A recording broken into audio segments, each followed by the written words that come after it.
வீட்டுல second child, அதனால நான் துருவா இருப்பேன் அப்படி சொல்லி சொன்னாங்க. துருப்பிடிச்சா இருக்கும்.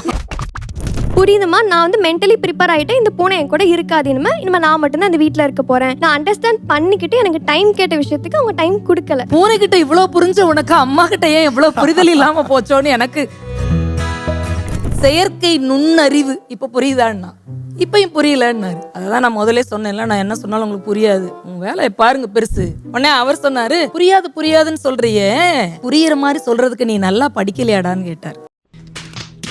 அதுக்கப்புறம் அந்த பக்கத்துல இன்னொரு 18 வயசு பொண்ணு உட்கார்ந்துருக்காள்ல, அவ அவர்கிட்ட கேட்கிறா, தாத்தா நான் சொல்லட்டான்னு. அவர் அழகா திருப்பி சொல்றாரு, பொட்ட பிள்ளைக்கு என்ன தெரியும்.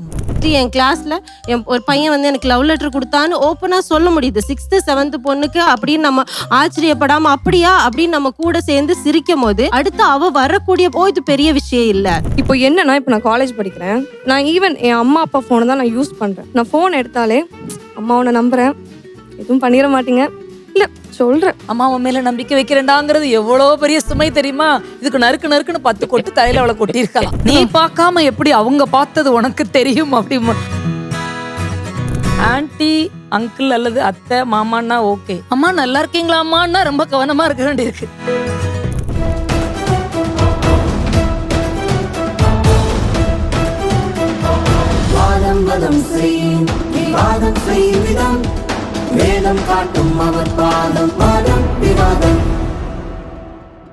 வாதம் விவாதம். நம்ம ஊர்ல நிறைய வாதங்களை பார்த்துருக்குறோம். ஆர்குமெண்டேட்டிவ் இந்தியன் அப்படின்னு ஒரு அழகான புக் ஒன்று வந்தது. நம்முடைய வாதங்களை வெளியே எடுத்து சொல்றதுல இந்தியன்ஸ் ரொம்ப முக்கியமானவங்க. தமிழ்ல நீங்க பாத்தீங்கன்னா பெரிய பெரிய தலைவர்கள் சின்ன கூட்டமா இருப்பாங்க, 2 கேமரா வச்சு ஒரு பத்திரிகையாளர் கூட்டம் இருக்கும். ஆனால் அதுல அப்படி கையை உயர்த்தி அப்படின்னு பேசுறவங்களை பார்த்துருப்பீங்க. நம்முடைய வாதத்தை மற்றவங்களுக்கு எடுத்து சொல்றது ரொம்ப நல்ல விஷயம்.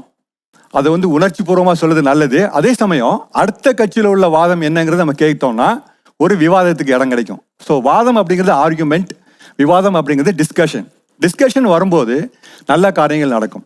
இந்த வாதம் விவாதம் நிகழ்ச்சியில பெற்றோருக்கும் பிள்ளைகளுக்கும் நடுவில் தலைமுறை இடைவெளி இருக்கிறது அப்படின்னு டீம் ஏ சொல்ல போறாங்க.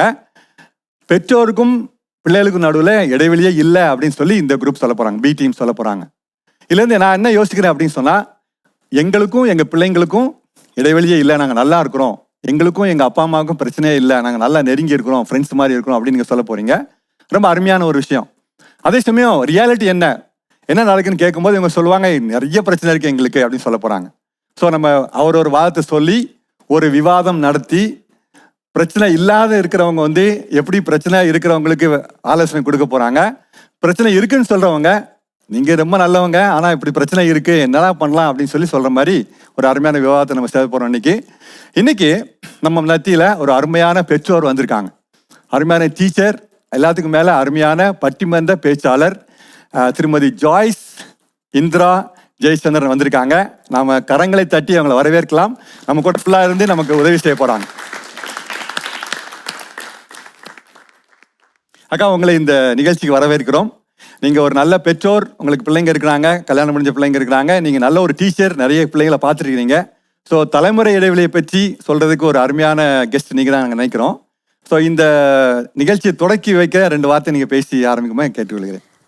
ஜீசஸ் ரெடீம்ஸ் வாயிலாக வாதம் விவாதம் என்ற பேச்சரங்கத்தின் மூலமாக இந்த சமுதாயத்திற்கு மிக ஒரு நல்ல புரிதலை இந்த தலைப்பு கொண்டு போக போகுதுன்னு நான் நினைக்கிறேன். என்னுடைய பெயர் ஜாய்ஸ் இந்திரா ஜெயச்சந்திரன். ஸ்ரீவில்லிபுத்தூரில் ஒரு ஆசிரியராக இருக்கிறேன். இலக்கிய நிகழ்வுகளையும் பட்டிமன்றங்களையும் பேசிக்கிட்டு இருக்கிறேன்.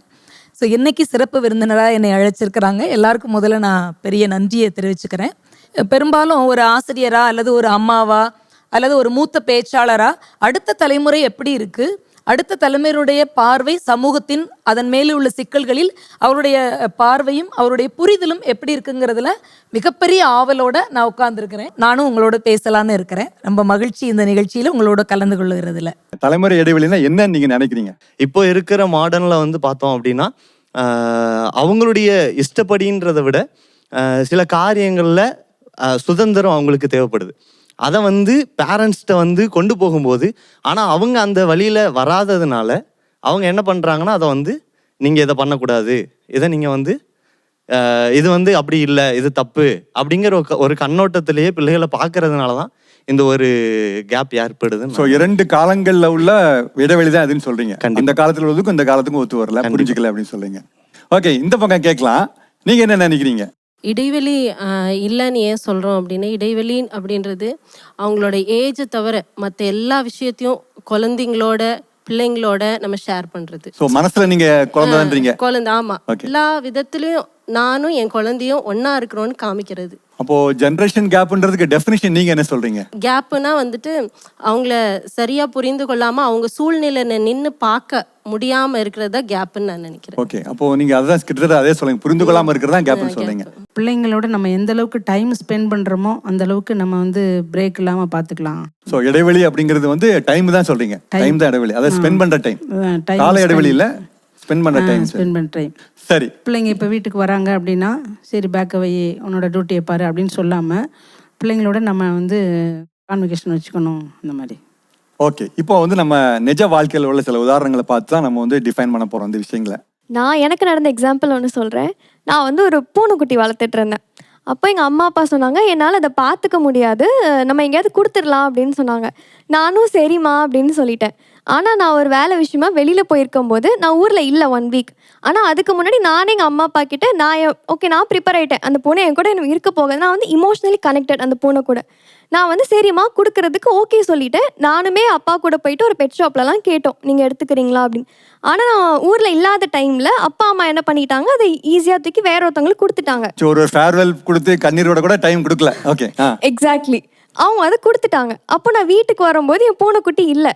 நான் வந்தோடனே அதை தான் கேட்குறேன். ஆனால் அம்மா எனக்கு கால் பண்ணி சொன்னாங்க, நான் கொடுத்துட்டேன். எனக்கு அப்போ அது ஸ்ட்ரைக் ஆகலை.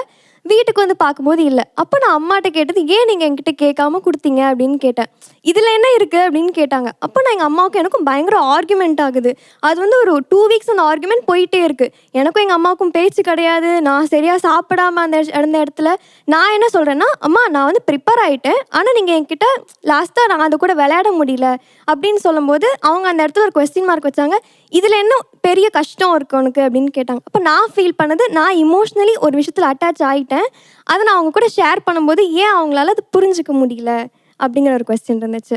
அருமையான கேள்வி. நீங்கள் என்ன நினைக்கிறீங்க அதை பற்றி? அக்கா, இப்போ நீங்கள் பார்த்தீங்கன்னா நிறைய வீட்டில் வந்து பேரண்ட்ஸ்க்கு வந்து பெட்ஸே பிடிக்காது. நிறைய பிள்ளைங்க என்ன பண்ணிடுவாங்க, ஆசையில் ஒரு டாக் வாங்கிடுவாங்க, கேட் வாங்கிடுவாங்க. ஆனால் அது போடுற டர்ட்டி எல்லாம் க்ளீன் பண்ணிவிட்டு அதுக்கு ஃபுட்டு வைக்கிறதா நம்மளாம் எல்லா டைமும் பார்த்துட்ருக்கோம். பேரண்ட்ஸ், கிராண்ட் பேரண்ட்ஸ் தான் அதை பார்த்துக்கிறாங்க. அப்போ அவங்க இரிட்டேஷனை நீங்கள் வந்து புரிஞ்சுக்க ட்ரை பண்ணல.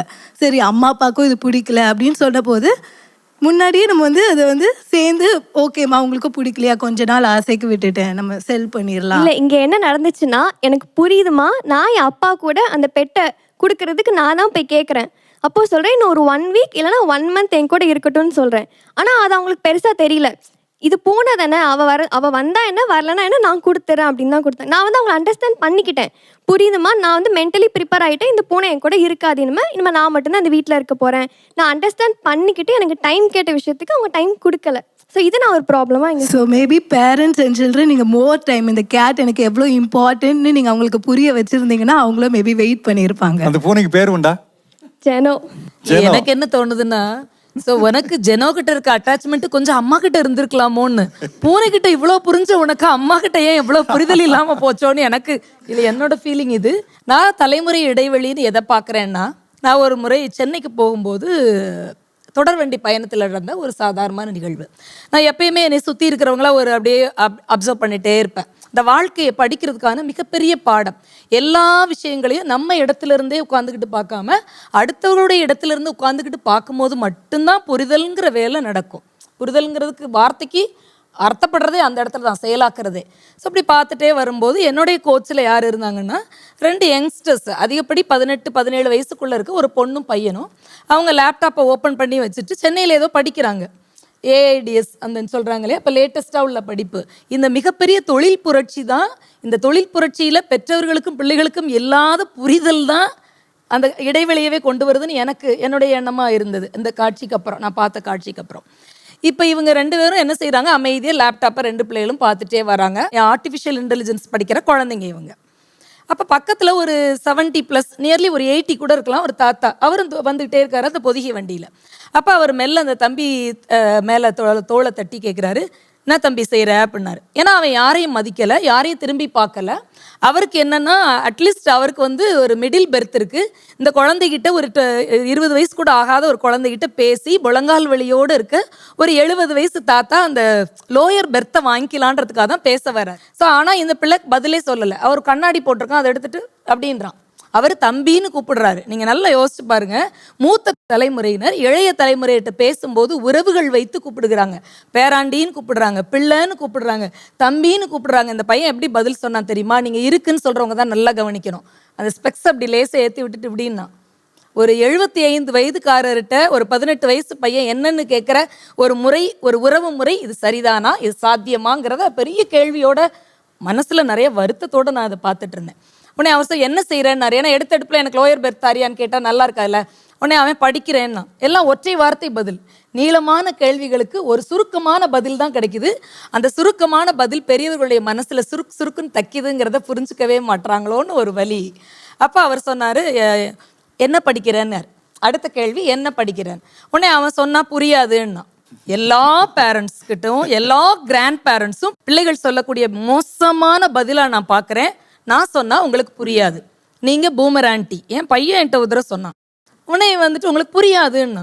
உடனே தாத்தாவுக்கு இப்போ சுவாரஸ்யம், என்கிட்ட வந்துட்டு பேசி லோயர் பெர்த்தை வாங்கி ஆகணும் அவருக்கு. உடனே அவர் சொன்னார், சொல்லு எனக்கு புரியும்னாரு. உடனே அவன் சொன்னான், ஆர்டிஃபிஷியல் இன்டெலிஜென்ஸ் அண்ட் டேட்டா சயின்ஸ்னா. புரியுதான்னா? இல்லைன்னாரு. அதான் சொன்னேன்ல, நான் சொன்னால் உங்களுக்கு புரியாதுன்னு. என்ன அசால்ட்டான பதில். உடனே அவர் தமிழில் சொல்லலை அப்படின்னாரு. அவர் திருநெல்வேலிக்காரராக இருப்பார் போல். நல்லா இருந்தது அந்த வட்டார வழக்கு. தமிழில் சொல்லலை அப்படின்னாரு. உடனே அவன் திருப்பி சொன்னான், செயற்கை நுண்ணறிவு இப்போ புரியுதான்னா. இப்பயும் புரியலன்னாரு. இப்பயும் புரியலன்னாரு. அதை தான் நான் முதலே சொன்னேன்ல, நான் என்ன சொன்னாலும் உங்களுக்கு புரியாது, உங்கள் வேலையை பாருங்க பெருசு. எப்படி அட்ரஸ் பண்ணுறாரு அவர் தம்பி, இவன் எப்படி சொல்கிறான் பெருசு. வார்த்தைகளிலே தலைமுறை இடைவெளி இருக்குது பிள்ளைகளே, உணர்வுகளிலே இருக்கிறது. அவர் என்ன எதிர்பார்க்கிறாருங்கிறத இவனுக்கு தெரிஞ்சுக்கிட்டும் கண்டுக்கிடாத மாதிரியே இருக்குது இல்லையா. அந்த பாராமுகம் அது பெரிய வருத்தத்தை கொடுக்குது இல்லையா, அந்த கேப்பு கொடுக்குது இல்லையா, வயசுக்கான மரியாதை இல்லாமல் போகுதுல்ல. அவர் அப்பையும் விடலை. நீங்கள்லாம் 2K கிட்ஸு 90s கிட்ஸ்னா அவர் வந்து 40s 50s கிட்ஸு கிட், அப்போ பிறந்தவர். உடனே அவர் சொன்னார், நான் உன்கிட்ட கேட்கட்டா, புரியாதுன்னு சொல்கிறியே, புரியிற மாதிரி சொல்கிறதுக்கு நீ நல்லா படிக்கலையாடான்னு கேட்டார். சரியான கேள்வி. என்ன பதில் பார்த்தீங்களா? அப்போ நான் எனக்கு நல்லா புரியிற மாதிரி சொல்கிறதுக்கு நீ படிக்கலைன்னு.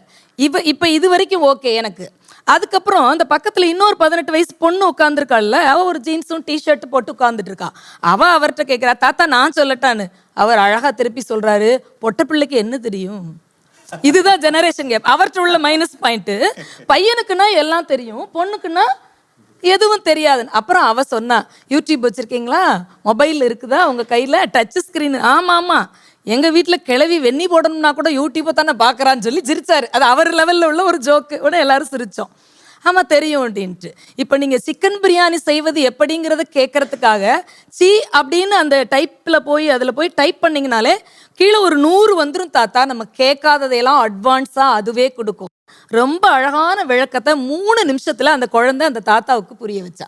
ஸோ இதை தான் நான் தலைமுறை இடைவெளியாக பார்க்குறேன். இப்போ அந்த அக்கா என்ன சொன்னாங்க அப்படின்னா, அம்மா அப்பா சைடு நம்ம புரிஞ்சுக்கணும் அப்படின்னு சொன்னாங்க. இதே தான் ரீசெண்டாக இப்போ எனக்கு ஒரு 3 நாளுக்கு முன்னாடி நடந்தது. நான் இன்ஜினியரிங் காலேஜில் படிக்கேன். நான் அவுட் பஸ்ஸில் தான் வரேன். அப்போது நான் இங்கே 4 மணிக்கு நான் பஸ் ஏறினேன் அப்படின்னா எனக்கு 5:15 ஆயிரும். அடுத்து நான் அங்கேருந்து இன்னொரு பஸ் பிடிக்கணும் தாளமுத்து நகருக்கு. அப்போ நான் போகிறதுக்கு 6:30 கிட்டத்தட்ட அப்படி ஆயிரும். அப்போ அன்றைக்கி அதேமாதிரி நான் 6:30க்கு நான் போகிறேன். எனக்கு அங்கே நிறைய இப்போ இன்ஜினியரிங்னாலே நம்மளுக்கு நிறைய ஒர்க் ப்ரெஷர், ஹோம்ஒர்க் எல்லாமே இருக்கும். அப்போ நான் எல்லாமே நான் பார்க்கணும். ப்ளஸ் நான் போய் நான் ட்ரெஸ் மாற்றி நான் சாப்பிடணும், எல்லாமே இருக்குது. இப்போ ஒரு இன்டர்னல் டெஸ்ட் அப்படின்னா ஒரு நாளைக்கு 2 டெஸ்ட். இப்போது ஈவினிங் தான் நாங்கள் படிக்கிற ஸ்டேஜே. இப்போ நான் போகிறதே கரெக்டாக நான் படிக்க உட்காந்தேன்னா 7:30க்கு நான் உட்காரேன் அப்படின்னா நான் உட்காரதுக்கு எனக்கு படிக்கிறதுக்கு நிறைய டைம் வேணும், எல்லாமே வேணும். இப்போ நாளைக்கு 2 டெஸ்ட் அப்படின்னா அதுக்கு அதிகமாக நான் ப்ரெஷர் போட்டு நான் படிக்கணும். அப்போ நான் அன்றைக்கி ஒரு நாள் எப்போவுமே நான் சாயங்காலம் சாப்பிடணும்னு எங்கள் அம்மா சொல்லுவாங்க. ஏன் அப்படின்னா எனக்கு ஒரு கழுத்தில் ஒரு கட்டி இருந்துச்சு, நான் ஆப்ரேஷன் பண்ணி எடுத்தேன். ஏன் அந்த கட்டி வந்துச்சு அப்படின்னா நான் ஒழுங்காக சாப்பிடாதனால, எனக்கு சத்து இல்லை அப்படின்னு சொல்லிட்டு. அப்போ அன்றைக்கி நான் ஒரு நாள் சாயங்காலமும் நான் சாப்பிடணும், நைட்டும் நான் சாப்பிடணும். ஒரு நாளைக்கு நான் 4 வேளை சாப்பிடணும். அதான் எங்கள் அம்மாவோட மைண்ட் செட். அப்படி சாப்பிடல அப்படின்னா எங்கள் அம்மாவோட பாடி ரியாக்ஷனே வேறு மாதிரி இருக்கும். அப்போ எனக்கு படிக்கணும். அன்றைக்கி ஒரு நாள் நான் சாயங்காலம் மட்டும் நான் சாப்பிடலை, ஆனால் நைட்டு நான் ஃபேமிலியோடு சேர்ந்து சாப்பிட்றது தான். அப்போது அன்றைக்கி நான் சாயங்காலம் நான் சாப்பிடலை. அப்போ எங்கள் அம்மா வந்து நைட்டு வேலைக்கு போய்ட்டு தான் எங்கள் அம்மா நைட்டு வருவாங்க 9:30க்கு. சாயங்காலம் சாப்பிட்டியா அப்படின்னு கேட்காங்க. நான் சாப்பிடலை அப்படின்னு சொல்லிட்டேன். உடனே எங்கள் அம்மாவுக்கு அவ்வளோ ஒரு கோவம், நீ சாப்பிடலை ஏன் சாப்பிடலன்னு சொல்லிட்டு அப்படி திட்டிக்கிட்டே இருந்தாங்க. எங்கள் அம்மாவுக்கு தயிர்னா பிடிக்காது, எனக்கு மீன் அந்த ஐட்டம் எதுவுமே எனக்கு பிடிக்கவே பிடிக்காது. இப்போ எங்கள் அம்மாவுக்கு தயிர் பிடிக்காதுன்னு அதை எடுக்கவே மாட்டாங்க. இப்போ அன்னைக்கு மீன் குழம்பு தான் வச்சுருக்காங்க. இப்போ எங்கள் வீட்டில் எப்போவும் மீன் குழம்பு வச்சாலும் எங்களுக்கு தயிர் நாங்கள் வாங்கிடுவோம் தனியாக, நானும் சரி எங்கள் அண்ணனும் சரி வாங்கிடுவோம். அன்னைக்கு எங்கள் அம்மா நான் சாப்பிடலை அப்படின்னு சொன்ன ஒரு கோவத்தில் வேணுக்குன்னு எனக்கு சப்பாத்தியில் மீன் குழம்பு ஊற்றி கொடுத்தாங்க, நீ சாப்பிடணும். அப்போ நான் எங்கள் அம்மாட்ட நான் கேட்டேன், இப்போ உங்களுக்கு தயிர் பிடிக்காது அப்படி இதை நான் கட்டாயப்படுத்தி கொடுத்தேன் அப்படின்னா நீங்கள் சாப்பிட மாட்டீங்க. இப்போ அதே ஃபீலிங்ஸ் தான் எனக்கும், நான் எடுக்கலை, அப்போ நீங்கள் திடீர்னு இப்போ மீன் குழம்பு ஊற்றி இந்த மீனையும் வச்சு நீ சாப்பிட்ற, எனக்கு தெரியாது நீ சாப்பிட்ற, எனக்கு அதை பற்றி பிரச்சனையே இல்லை, நீ சாப்பிட எனக்கு இப்போ நீ சாப்பிட்டு முடிச்சு, நீ வாந்தி எடுப்பு என்னன்னோ தெரியல, ஆனால் நீ இதை சாப்பிடணும். அப்போ அந்த இடத்துல என்ன ஆகுதுன்னா உங்கள் ஃபீலிங்ஸை நான் புரிஞ்சுக்கிறேன். இப்போ உங்களுக்கு தயிர் பிடிக்காது அப்படின்னா நீங்கள் தயிர் எடுக்க மாட்டேங்கிங்க, நாங்கள் அதை சேர்க்கலை உங்களுக்கு கொடுக்கல. ஆனால் எனக்கு அதே மாதிரி தான் மீன் குழம்பு எனக்கு பிடிக்கலை, அப்போ நீங்கள் எனக்கு கொடுக்கீங்க. அப்போ நான் எங்கள் அம்மாட்ட நான் சொல்கிறேன், அம்மா நீங்கள் வந்துட்டு இப்போ எனக்கு இன்டர்னல் டெஸ்ட் நாளைக்கு 2 இருக்குது, எனக்கு படிக்க முடியல, இப்போ எனக்கு டைமும் வேணும் எனக்கு அதுக்கேற்ற மாதிரி, அதனால நான் சாயங்காலம் நான் உங்க சாப்பிடுறேன். பேர் என்ன? ஏசுமரியாள். ஏசுமரியாள் என்ன சொல்றாங்கங்கிறத இவங்க எதிர் டீமுக்கு புரியுதா?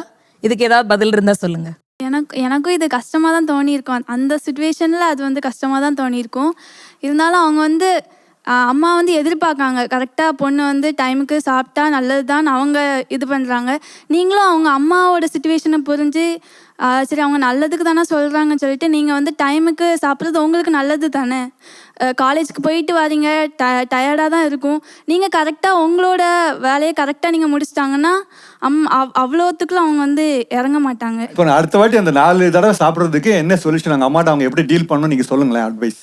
அவங்க பிடிச்சதை அவங்க சொன்ன டைமுக்கு அவங்க சாப்பிட்டாங்கன்னா பிரச்சனையே கிடையாது.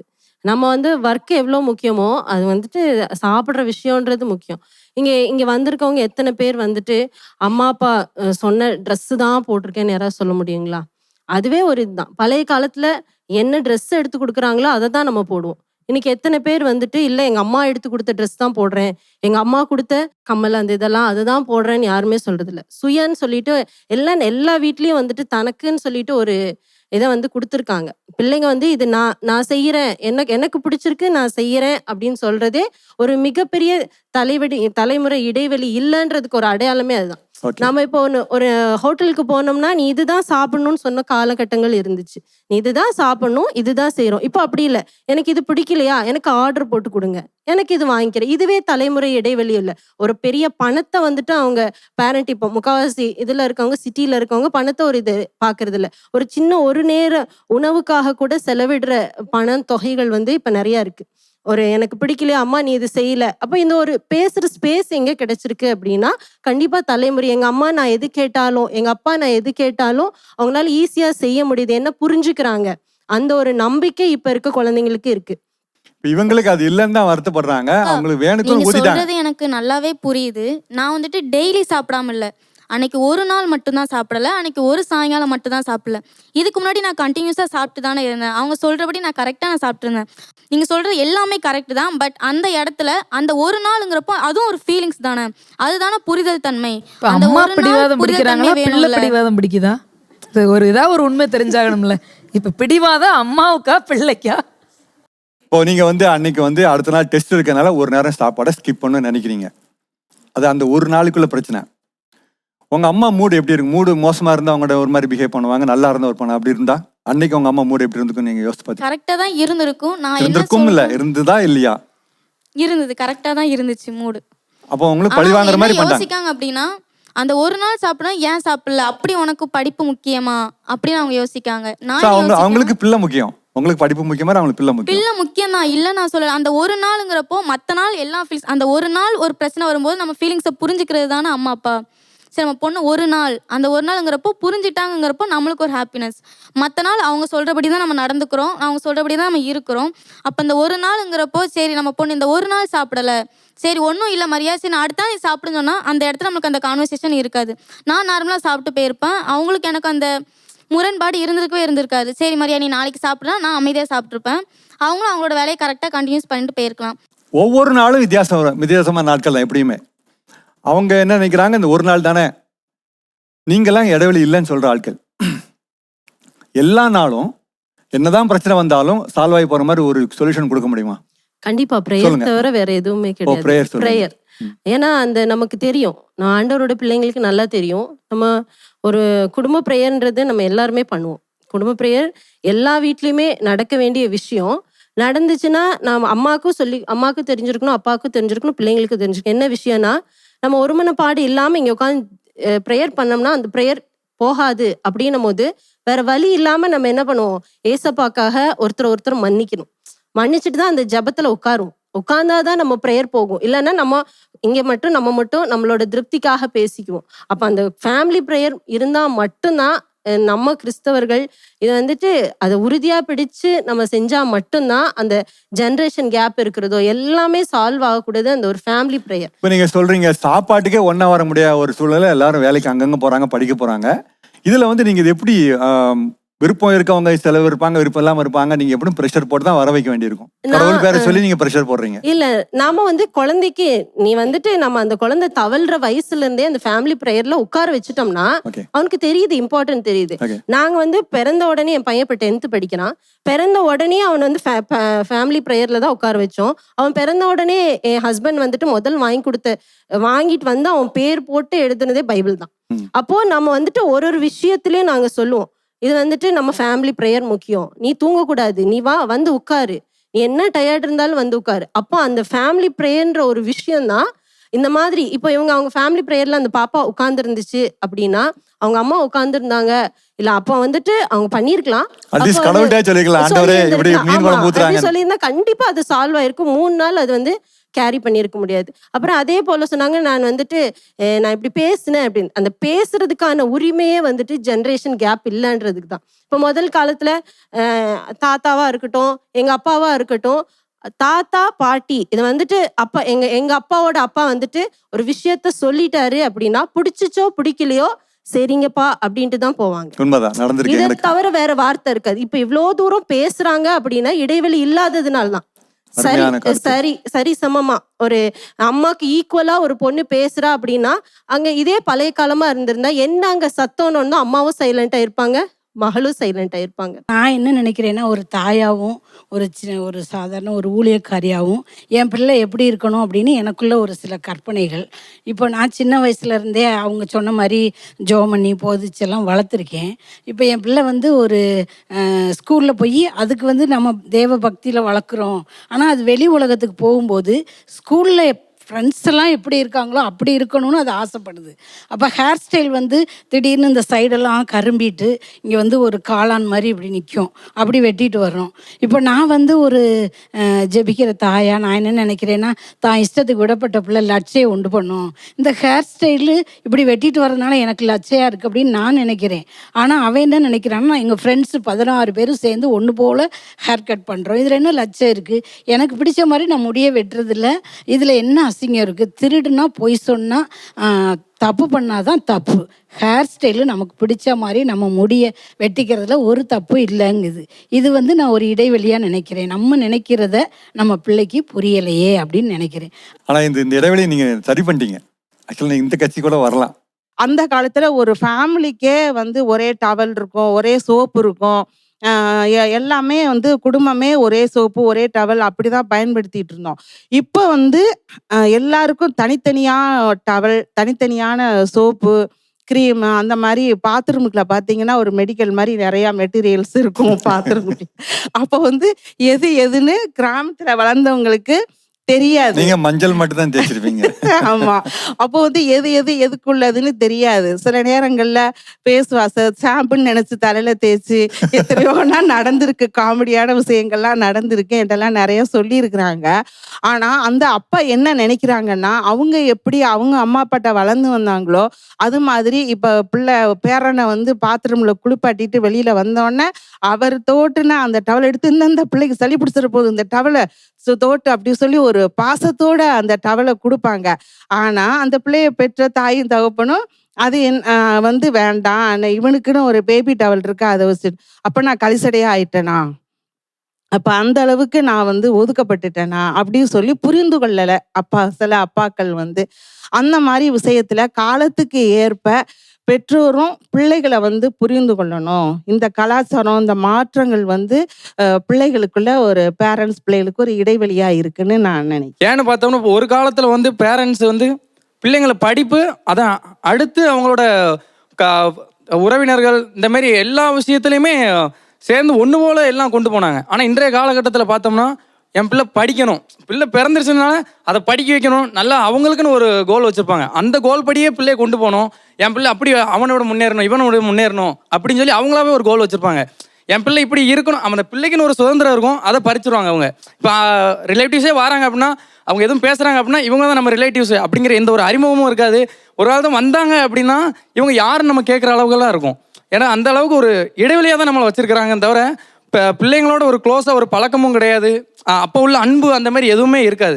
பிள்ளைங்களை வந்து கடைசி அவங்களை கரை சேர்த்தாச்சு அப்படின்னு சொல்லி ஒரு பிரிவாக அவங்கள அனுப்பி விட்ருவாங்க. என் கடமை முடிஞ்சு போச்சு அப்படிங்கிற ஒரு இதை தான் கொண்டு வராங்க தவிர பிள்ளைங்கிட்ட அந்த அன்பு பாசம் அப்படிங்கிற ஒரு இது இப்போ இந்த காலகட்டத்தில் இல்லை அப்படின்னு தான் நான் சொல்லுவேன். பிள்ளைகளுக்குன்னு நிறைய தனி விருப்பங்கள் இருக்கு. ஆனால் பெற்றோர்கள் வந்து தங்களுடைய ஆசைகளை அவங்க மேலே திணிக்கிறாங்க. நல்லபடியாக படிக்க வச்சு ஒரு வேலை வாங்கி கொடுத்துடணும், அல்லது பொம்பளை பிள்ளையா இருந்தால் படிக்க வச்சு வேலை வாங்கி கல்யாணமும் சேர்த்து செய்து கொடுக்கணுங்கிற தன்னுடைய கடமையை முடிக்கிறதுல தானே குறிக்கோளா இருக்கு. ஆமா, அதெல்லாம் அப்படி ஒரு பேரண்ட்ஸ் மேலே ஒரு பெரிய கம்ப்ளைண்ட்டாக இதை பார்க்குறாரு அவர். எங்கள் வீட்டில் வந்து என்ன சின்ன வயசுலேயே பாட்டி வீட்டிலே விட்டுட்டாங்க, வளர்ந்த விதம் அப்படி. ஆனால் படிக்கும் பொழுது வந்து எனக்கு ஹிந்தி படிக்கணும் அப்படிலாம் ஆசை உண்டு. என்னோடய ஃப்ரெண்ட்ஸ்லாம் ஹிந்தி டியூஷன் போவாங்க. ஆனால் வந்து அப்போது ஃபீஸ் கட்ட முடியாது, வீட்டில் கஷ்டம். ஸோ என்னுடைய பையன் வளரும் பொழுது அவன் இப்போ 6th படிக்கிறான். அவனும் சின்ன கிளாஸ்லேயே அவனும் ஹிந்தி கிளாஸ் போகலாம், ஹிந்தி டியூஷன் போகலாம் அப்படின்னு சொல்லி எனக்கு ஆசை இருக்கும். 10 years வரைக்கும் சொன்ன மாதிரி அவன் படித்தான், ஹிந்தி டியூஷன்லாம் போனான், கீபோர்ட் கிளாஸும் போயிட்டுருக்கிறான். ஆனால் இப்போ அவன் டீனேஜுக்குள்ளே போகிறான். நீங்கள் படிக்கிற காலத்தில் இருந்தது வேறு, ஆனால் உங்கள் ஆசையை நீங்கள் எதுக்கு இப்போ என்கிட்ட சொல்கிறீங்க, என்ன ஏன் நீங்கள் கட்டாயப்படுத்துகிறீங்க அப்படின்னு சொல்லிட்டு அவன் ஃபீல் பண்ணுறான். என்னோடய பையன் வந்து அந்த கொடைக்கானல் சியான் ஸ்கூலில் படிச்சுட்டு இருக்கும்போது அந்த ஸ்கூலுக்குள்ளே போனாலே அந்த பிள்ளைங்களுக்கு ஒரு கெத்து வந்துடும். அப்போ என்னோடய பையன் வந்து ஒன்றும் தெரியாமல் இருக்கான், இங்கே போனால் எப்படி இருப்பானோ அப்படின்னு ஒரு பயம் இருந்துச்சு. ஆனால் அந்த ஸ்கூலுக்குள்ளே போன உடனே இவன் என்ன பண்ணிட்டான், ஒரு நாள் நான் சண்டே மார்க்கெட்டு போயிட்டு வரதுக்குள்ளே நான் போய் முடி வெட்டிட்டு வரேம்மான்னு சொல்லிட்டு போனவே அக்கா சொன்ன மாதிரி ஃபுல்லாக காலன் மாதிரி கட் பண்ணிட்டு வந்துட்டான். இவன் இப்படி முடி வெட்டிட்டான்னு கேள்விப்பட்டோன்னே இன்றைக்கி என்ன நடக்க போதோன்ற ஒரு பயத்தில் நான் முழங்கால் போட்டுட்டேன், நம்ம ஹஸ்பண்ட் அடிச்சிடக்கூடாது அப்படின்னு. அதை மீறியும் அவங்க வந்து நான் ஜோம் பண்ணிகிட்ருக்கேன், இவன் அடி வாங்கிட்டு உள்ளே வந்த உடனே எனக்கு ரொம்ப கஷ்டமாயிடுச்சு. அப்போ எனக்குள்ளே ஒரு பயம் என்ன வந்துச்சுன்னா, ஐயோ தகப்பனுக்கும் பிள்ளைக்கு ஒரு இடைவெளி வந்துடக்கூடாது, இதை எப்படி இவனுக்கு டீல் பண்ணணும் அப்படின்னு. நான் என்கிட்ட ஒரு ஆண்டு எனக்கு கற்றுக் கொடுத்த ஒரு விஷயம் என்னென்னா, பிள்ளைகளை பற்றியான நல்ல விஷயத்த ஹஸ்பண்ட்கிட்ட வந்து சொல்லுவேன், ஹஸ்பண்டை பற்றி நல்ல விஷயத்த பிள்ளைகள்கிட்ட சொல்லி கொடுப்பேன். இல்லைன்னா பிள்ளைகளுக்கும் பெற்றோருக்குள்ள உள்ள வந்து ஒரு பகைமை வந்துடும் அப்படின்றதுக்காக. நீங்கள் சொல்லுங்கள். ஒரு டீனேஜ் வரும்போது முதல் காலத்தில் வந்து அந்த டீனேஜுக்குரிய அந்த விஷயங்களை பிள்ளைங்க பேசுறதுக்கு வாய்ப்பு இல்லாமல் இருந்துச்சு. இப்போ வந்துட்டு எனக்குள்ள ஒரு மாற்றம் வருது அப்படின்னா ஒரு தகப்பன்ட்டு போய் ஒரு பிள்ளை இப்போ கேட்கறதுக்கான சூழ்நிலைகள் நிறையா இருக்குது. இப்போ எல்லா பேரண்ட்டுமே இப்போ இருக்க யங்ஸ்டராக இருக்க பேரண்ட், இப்போ ஒரு 12th படிக்கிற பையன், காலேஜ் படிக்கிற பையனோட பேரண்ட் எல்லாருமே தயாராக இருக்கிறாங்க. அவன் வந்து அவன் டீனேஜில் ஃபேஸ் பண்ணக்கூடிய ப்ராப்ளத்தை எங்கிட்ட சொல்லணுன்ற அளவுக்கு வந்துட்டு இப்போ அவங்க சோஷியல் ஆக்டிவிட்டீஸ் வந்து நிறையா இருக்குது. நானும் நீயும் ஃப்ரெண்டுடா, வா நம்ம ட்ரெஸ் போட்டுக்கலாம். ஏன் அந்த ட்ரெஸ்ஸிங் கோடு காமிக்கிறாங்கன்னா, நான் உன் லெவலுக்கு இறங்கி வரேன், உனக்கு என்ன ப்ராப்ளம் இருந்தாலும் எங்கிட்ட சொல்லு. அம்மாவும் பொண்ணும் ஒரே மாதிரி ட்ரெஸ் போடுறாங்கன்னா என்ன மீனிங், நான் உன் லெவலுக்கு என் திங்கிங்கை நான் கீழே கொண்டு வரேன். அப்போ என்ன ஆகுதுன்னா ஒரு லவ் அந்த இடத்துல வருது.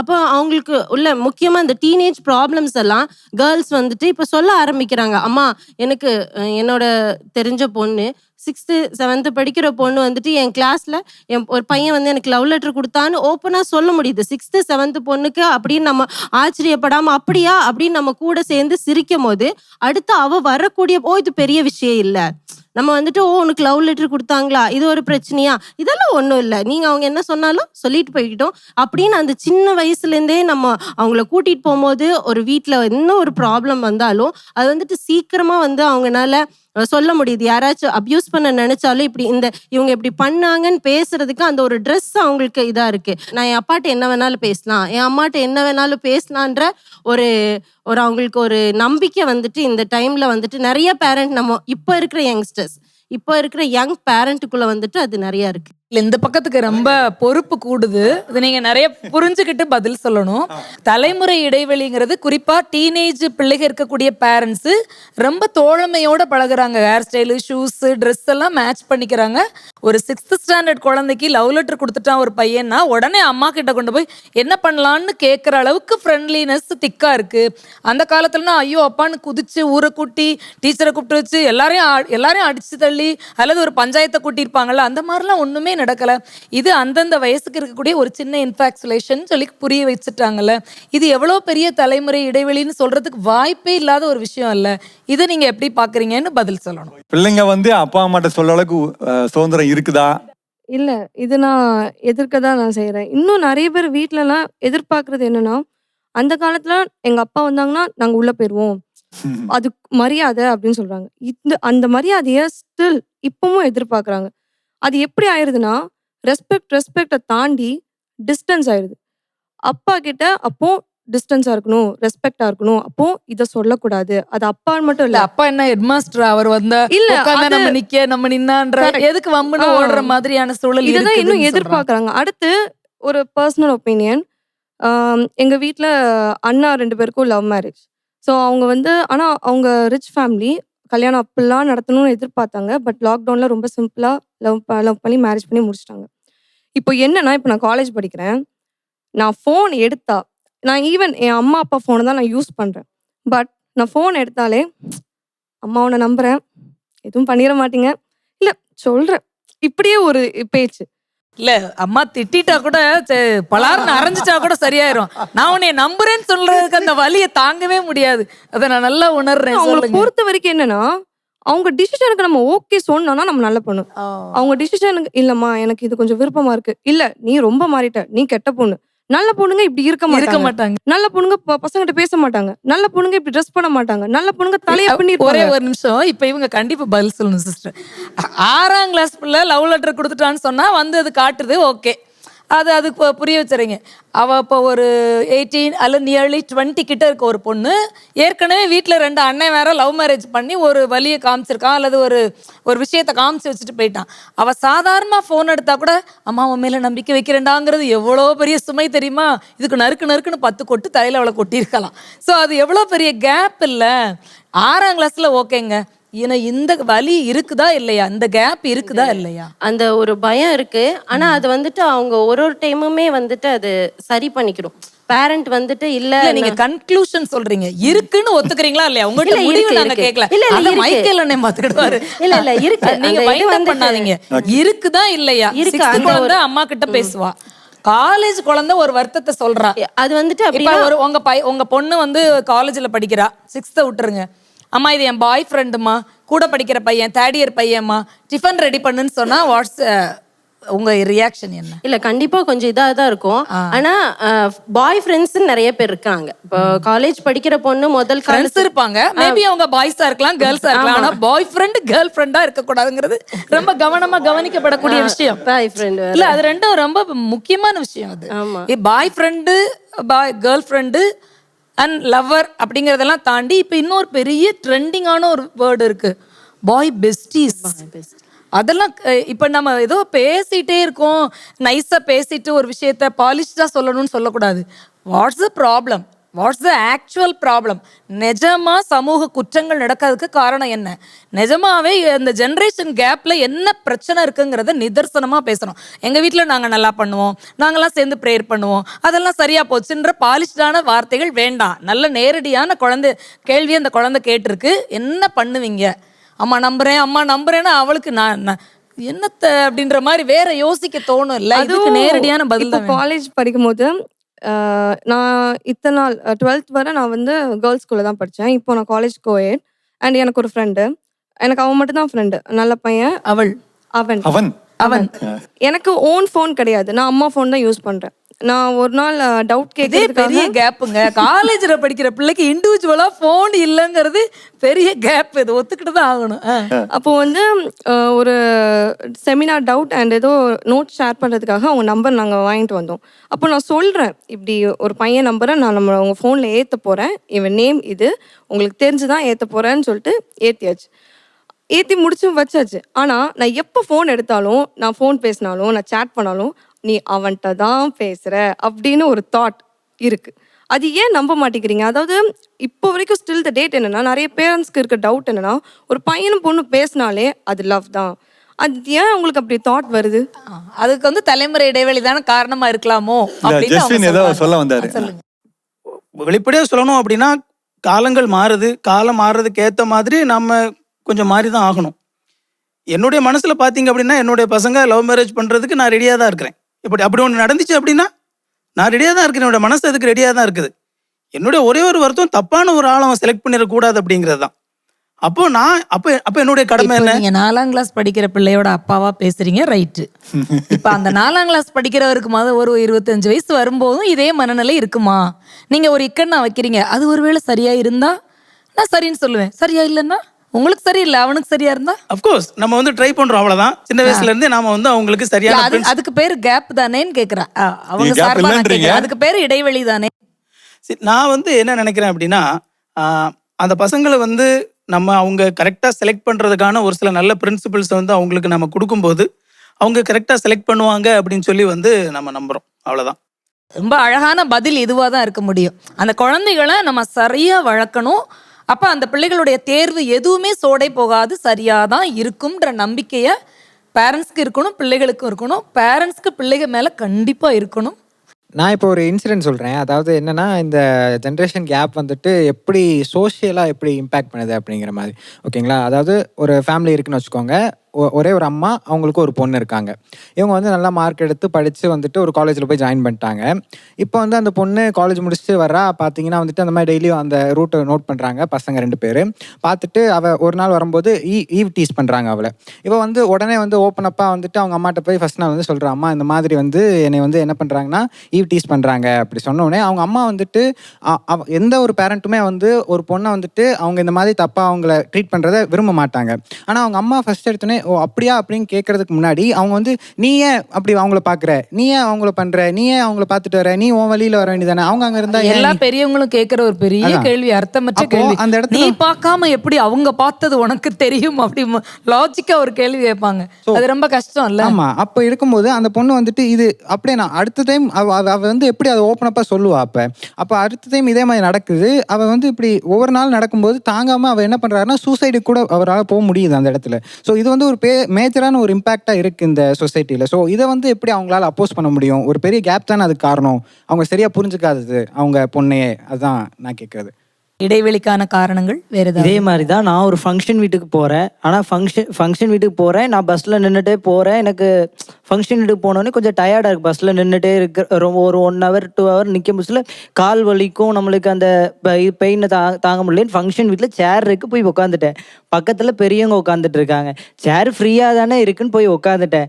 அவங்க என்னென்னா சரி கால் வலிக்க அப்படின்ட்டு காலை நீட்டிட்டு அமுக்குவோம் அப்படின்ட்டு, அப்புறம் காலை மேலே போட்டு குனிஞ்சு அமுக்குனா ஒரு மாதிரி இருக்குமே அப்படின்ட்டு மேலே காலை தூக்கி போட்டு லைட்டாக அமுக்கி விட்டதுக்கு அவங்க என்ன சொன்னாங்கன்னா, பெரியவங்க முன்னாடி நீ காலை போட்டு உட்காந்துருக்கிற, சின்ன பையன் தானே நீனு, இவங்களுக்கு ஒரு மரியாதை கொடுக்க மாட்டேங்கிற அப்படி. அப்போ இது வந்து அவங்க பெரியவங்க தான், நான் சின்ன பையன் தான், எனக்கு கால் வலிக்கு அந்த வலியை நான் இது பண்ணுறேன். அப்போ அவங்க வந்து ஒரு பெரியவங்களா இருந்தாலும் நம்மளுடைய வலியை புரிஞ்சிக்க முடியல அவங்களால.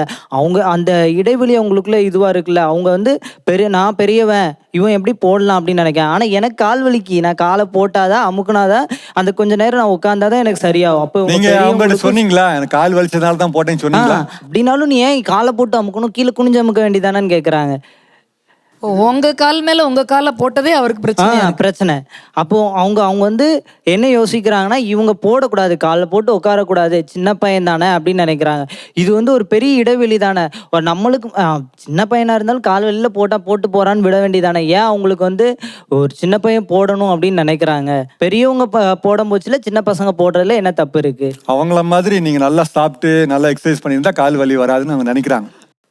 இல்லை, நான் என்ன சொல்ல வரேன்னா, இடைவெளி இருக்கு, கன்ஃபார்மாக சொல்லுவேன். எப்படின்னா, நான் வந்து ஒரு BE கிராஜுவேட் தான், அப்பா வந்து ஒரு ஃபார்மர் ஒர்க் பண்ணுறாங்க. என்னென்னா, நான் வந்து காலேஜ் முடிக்கிறேன், படிக்கிறதே ஹெல்ப் பண்ணுறாங்க, நம்ம வீட்டில் நல்லா பேசுகிறோம், ஒரு நண்பர்கள் மாதிரி இருக்கிறோம்னு வச்சுக்கோங்களேன். ஆனால் ஒரு டிகிரி வாங்குகிறோம், ஒரு கிராஜுவேஷன் டேங்கும்போது எங்கள் அப்பா பார்த்தீங்கன்னா வரலை, நீனே போய் வாங்கிட்டு தான் தம்பி அப்படிங்காங்க. நான் காலேஜுக்கு போகிறேன், அங்கே எல்லாரும் பேரண்ட்ஸோடு வந்திருக்கிறாங்க. அந்த இடத்துல நான் என்ன ஃபீல் பண்ணேன்னா, நான் ஒரு அனாதையாக்கப்பட்ட மாதிரி ஒரு சூழ்நிலை. வீட்டில் எங்கள் அப்பா தான் எனக்கு ஹீரோ, வீட்டில் எங்கள் அப்பா தான் எனக்கு கேட்கறதுலாம் தராரு, என்னனாலும் நான் எங்கள் அப்பாட்ட சொல்கிறேன். ஆனால் எதுக்கு அந்த இடத்துல அவங்களுக்கு ஒரு மனத்தாழ்மை வருது? சில இடத்துல வந்து இது நான் பார்த்துருக்கேன்.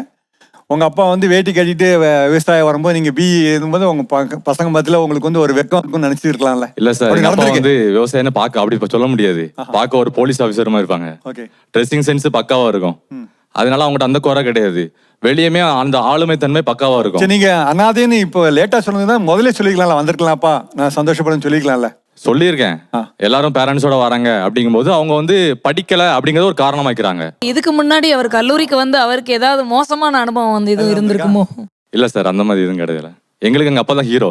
ஏன் அந்த ஹீரோ இஸ் தான் அந்த இடத்துல அப்படிங்கும்போது ஒரு தனிமை, ஒரு தாழ்வு மனப்பான்மையா இல்லாட்டி அப்படிங்கிற எனக்கு புரியல. எனக்கு அது கேப் இல்லைன்னு சொல்லணுன்ற ஒரு கேள்வி. நீங்கள் வந்து ஒரு இன்ஸ்டாகிராம் அக்கௌண்ட் வச்சுருக்கீங்க, உங்கள் அப்பா அம்மாவும் அதில் ஃப்ரெண்டை சேர விடுவீங்களா? கண்டிப்பாக. ஆக்சுவலி என்னென்னா எல்லாருமே ஒரு லேர்னிங் ஃபேஸ் தானே நம்ம கோ த்ரூ பண்ணுறோம். நானும் வந்து ரொம்ப ரொம்ப குட் கேர்ளாக வளர்ந்தேன்லாம் சொல்ல முடியாது. வேர்ல்டுக்குள்ளே போய் சிக்கி தவிச்சு சொல்கிறதுனாலே நீ ரொம்ப குட் கேர்ள் தான். குட் கேர்ள்னு சொன்னால் தான் டவுட் ஆகணும். அப்படிலாம் நான் ஒன்றும் குட் இல்லைன்றதே பெரிய குட்டு தான். இல்லை, நான் ஒரு காலத்தில் அம்மா அப்பா ஃபோன் யூஸ் பண்ணாலும் நான் சில ஹைடிங்ஸ்லாம் வச்சுருந்தேன். பட் வந்து நீங்கள் அழகாக சொன்னீங்க ஆண்டி, எல்லாரும் ஏங்குறது வந்து ஒரு அன்புக்காக தான். ஸோ அதனால தான் நம்ம ஃப்ரெண்ட்ஸ் கிட்ட அது கிடச்சிடாதா? பேரண்ட்ஸ்லாம் என்ன பண்ணுறாங்க, சின்ன வயசுலேருந்தே நாங்கள் ஃப்ரீயாக பழகுறோம்னு சொல்லிட்டு ஃப்ரீயாக தியேட்டர்ஸ்க்கு கூட்டிகிட்டு போகிறாங்க. அப்போ அங்கே வந்து எல்லா மூவி சீன்ஸ், எல்லாம் ஒரு கப்பிள் க்ளோஸாக இருக்க சீன்ஸ்லாம் பிள்ளைங்க சின்ன வயசுலேருந்தே பார்க்குறனால அப்போ அவங்க நினைக்கிறாங்க, ஸ்கூல் போனால் இதே மாதிரி லவ் பண்ணுறது ஒரு ரொம்ப நல்ல விஷயம், நம்மள ஒரு நேசிக்கு ஒரு பாய் வருவார், ஒரு கேர்ள் வருவாங்கன்னு அப்படின்னு ஆசையாக தான் போகிறாங்க. ஸோ அதுக்கான ஒரு பிளாட்ஃபார்மை தான் இன்ஸ்டாகிராமில் வந்து அவங்களுடைய பிக்சர்ஸ் அழகாக போஸ்ட் பண்ணுறாங்க. இவன் லைக் பண்ணிட மாட்டானா, நம்மளுக்கு இவனை பிடிச்சிருக்கு, இவன் ஒரு நம்மளை பற்றி நல்லா இருக்கேன்னு நம்ம கமெண்ட் நல்லா வந்துடாதா, நமக்குள்ள ஒரு ரிலேஷன்ஷிப் வராதா, நம்மளுக்கும் ஒரு நல்ல ஒரு ஃப்ரெண்ட்ஸ் கேங் இருக்குது, நல்லா தானே இருக்கும் அப்படின்லாம். பட் அது போக போக பார்த்தீங்கன்னா அது ரொம்ப டேஞ்சரஸாக தான் போய் முடியும். நம்மளே ஒரு கில்ட்டி சுச்சுவேஷனில், நம்மள ஒரு ஷேம்க்கு கொண்டு வர சுச்சுவேஷனில் வந்து அது வந்து விட்டுரும். அப்போ அந்த டைம் வந்து நம்ம வந்து எல்லார் வீட்லேயும் வந்து அம்மா அப்பா 2 பேருமே அக்செப்ட் பண்ணுவாங்கன்னா, இல்லை நிறைய இடத்துல அப்பாவுக்கு வந்து இல்லை சண்டைக்கு தான் வருவாங்க. ஆனால் சில இடத்துல உண்மையாகவே அம்மாக்கள் வந்து அதுதான் யாரோ ஒருத்தவங்க சொன்னாங்கல்ல, அம்மா கிட்ட வந்து ஸ்லோவாக அப்ரோச் பண்ணும்போது அவங்க வந்து அப்படியா ஆன்ட்டி சொன்னாங்க, அப்படியாடா சரி விட்டுரு, ஜாலியாக சிரிச்சுக்கிட்டு அப்படியே அவங்களுக்குள்ள இருக்கிற விஷயங்கள் எல்லாம் உள்ள கேட்டுட்டா அதுக்கப்புறம் நம்ம வந்து அவங்கள வந்து அந்த வழியில் நடத்துறது. நீங்கள் சொல்கிறது வந்து ஒரு ஐடியல் சுச்சுவேஷன், இப்படி இருக்கணும் இருந்தால் அம்மா பொண்ணுன்னா இப்படி இருக்கணும், அந்த மாதிரி ஐடியல் சுச்சுவேஷன் கொடுக்குறீங்க. ஆனால் ரியாலிட்டி அப்படி இல்லைன்னு இவங்க சொல்கிறாங்க. அது ஏன் அப்படி இல்லைன்னா 10க்கு 5 பிரச்சனையாக தான் வருது. அது 10க்கு 6 கூட சொல்லலாம். நீங்கள் சொல்கிறது 10ல் 4 நடந்தாலே சந்தோஷம். ஆனால் 10ல் 6 பேருக்கு பிரச்சனையாக மட்டும்தானே முடியுது. அதுதான் அது ஜெனரேஷன் கேப்பாக இருக்குது, புரிஞ்சுக்கிட மாட்டேன்றாங்க அப்படின்னு. அப்பா அம்மாவுக்கு என்னன்னா, அப்பாவும் அம்மாவும் முதல்ல வில்லனோ வில்லியோ இல்லைங்கிறத நீங்கள் கொஞ்சம் புரிஞ்சுக்கிடணும். இப்போ இருக்க குழந்தைங்க என்னன்னா அறிவாக இருக்கிறாங்க, ஆனால் ஞானமாக இருக்காங்களாங்கிற ஒரு பயம் எல்லா பேரண்ட்ஸ்க்கும், எல்லா பெரியவங்களுக்கும், எல்லா சமூக ஆர்வலர்களுக்கும் இருக்குது. ஒரு 10, 11ஆம் வகுப்பு 12ஆம் வகுப்பு படிக்கிறதுக்குள்ள ஒரு கிளாஸ்ல மேபி கோயடா இருந்தா ஒரு 40 மாணவர்கள், ஒரு 20 பேர் பசங்களும் பொண்ணுகளும் படிச்சா எப்படியும் பேரா தான் பாதி பேருக்கு மேல இருக்கிறாங்க. ஒரு 10 பேர்ல 6 பேர் ஜோடியா தான் இருக்கிறாங்க. ஒரு செகண்ட் ஆசிரியர் அந்த கரும்பலகை பக்கம் திரும்பிட்டு வரதுக்குள்ள இங்க 2-3 பேர் பார்த்துருவாங்க, 10-20 மெசேஜ் அனுப்பிடுவாங்க கண்ணாலே. ஸோ அதையெல்லாம் பார்த்துக்கிட்டு இருக்க ஒரு அம்மாவா அல்லது ஒரு பெரியவங்களா, ஒரு சமூக ஆர்வலரா ஒரு பயம் இருக்கும் இல்ல இயல்பாவே. அதை அவங்க மேல பெரிய குற்றமா வைக்க முடியாது. இந்த பயத்தை போக்க வேண்டியது இளைய தலைமுறைகளுடைய மிகப்பெரிய பொறுப்பு இல்லையா? அதுக்கு நீங்க என்ன பண்றீங்க இப்போ அப்படிங்கிறத கொஞ்சம் டிஸ்கஸ் பண்ணுங்க. கேப்பை ஃபில் பண்றதுக்கு என்ன பண்ணலாம்? அதாவது நம்ம இன்ஸ்டாகிராம் பத்தி பேசணும்ல, இன்ஸ்டாகிராம்ல பேரண்ட்ஸ் வந்துட்டு லிங்க் அனுப்புனா, அதாவது ஃப்ரெண்ட்ஸ் ரெக்வெஸ்ட் கொடுத்தா அக்செப்ட் பண்ணிக்குவீங்களா அப்படின்னு சிஸ்டர் சொன்னாங்க. அக்செப்ட் பண்ணிக்கிறோம், நாங்களும் ஒத்துக்குறோம், அக்செப்ட் பண்ணிக்கிறோம். நீங்க இன்னொரு அக்கௌண்ட் வச்சு அப்பா கொடுத்துருவீங்க?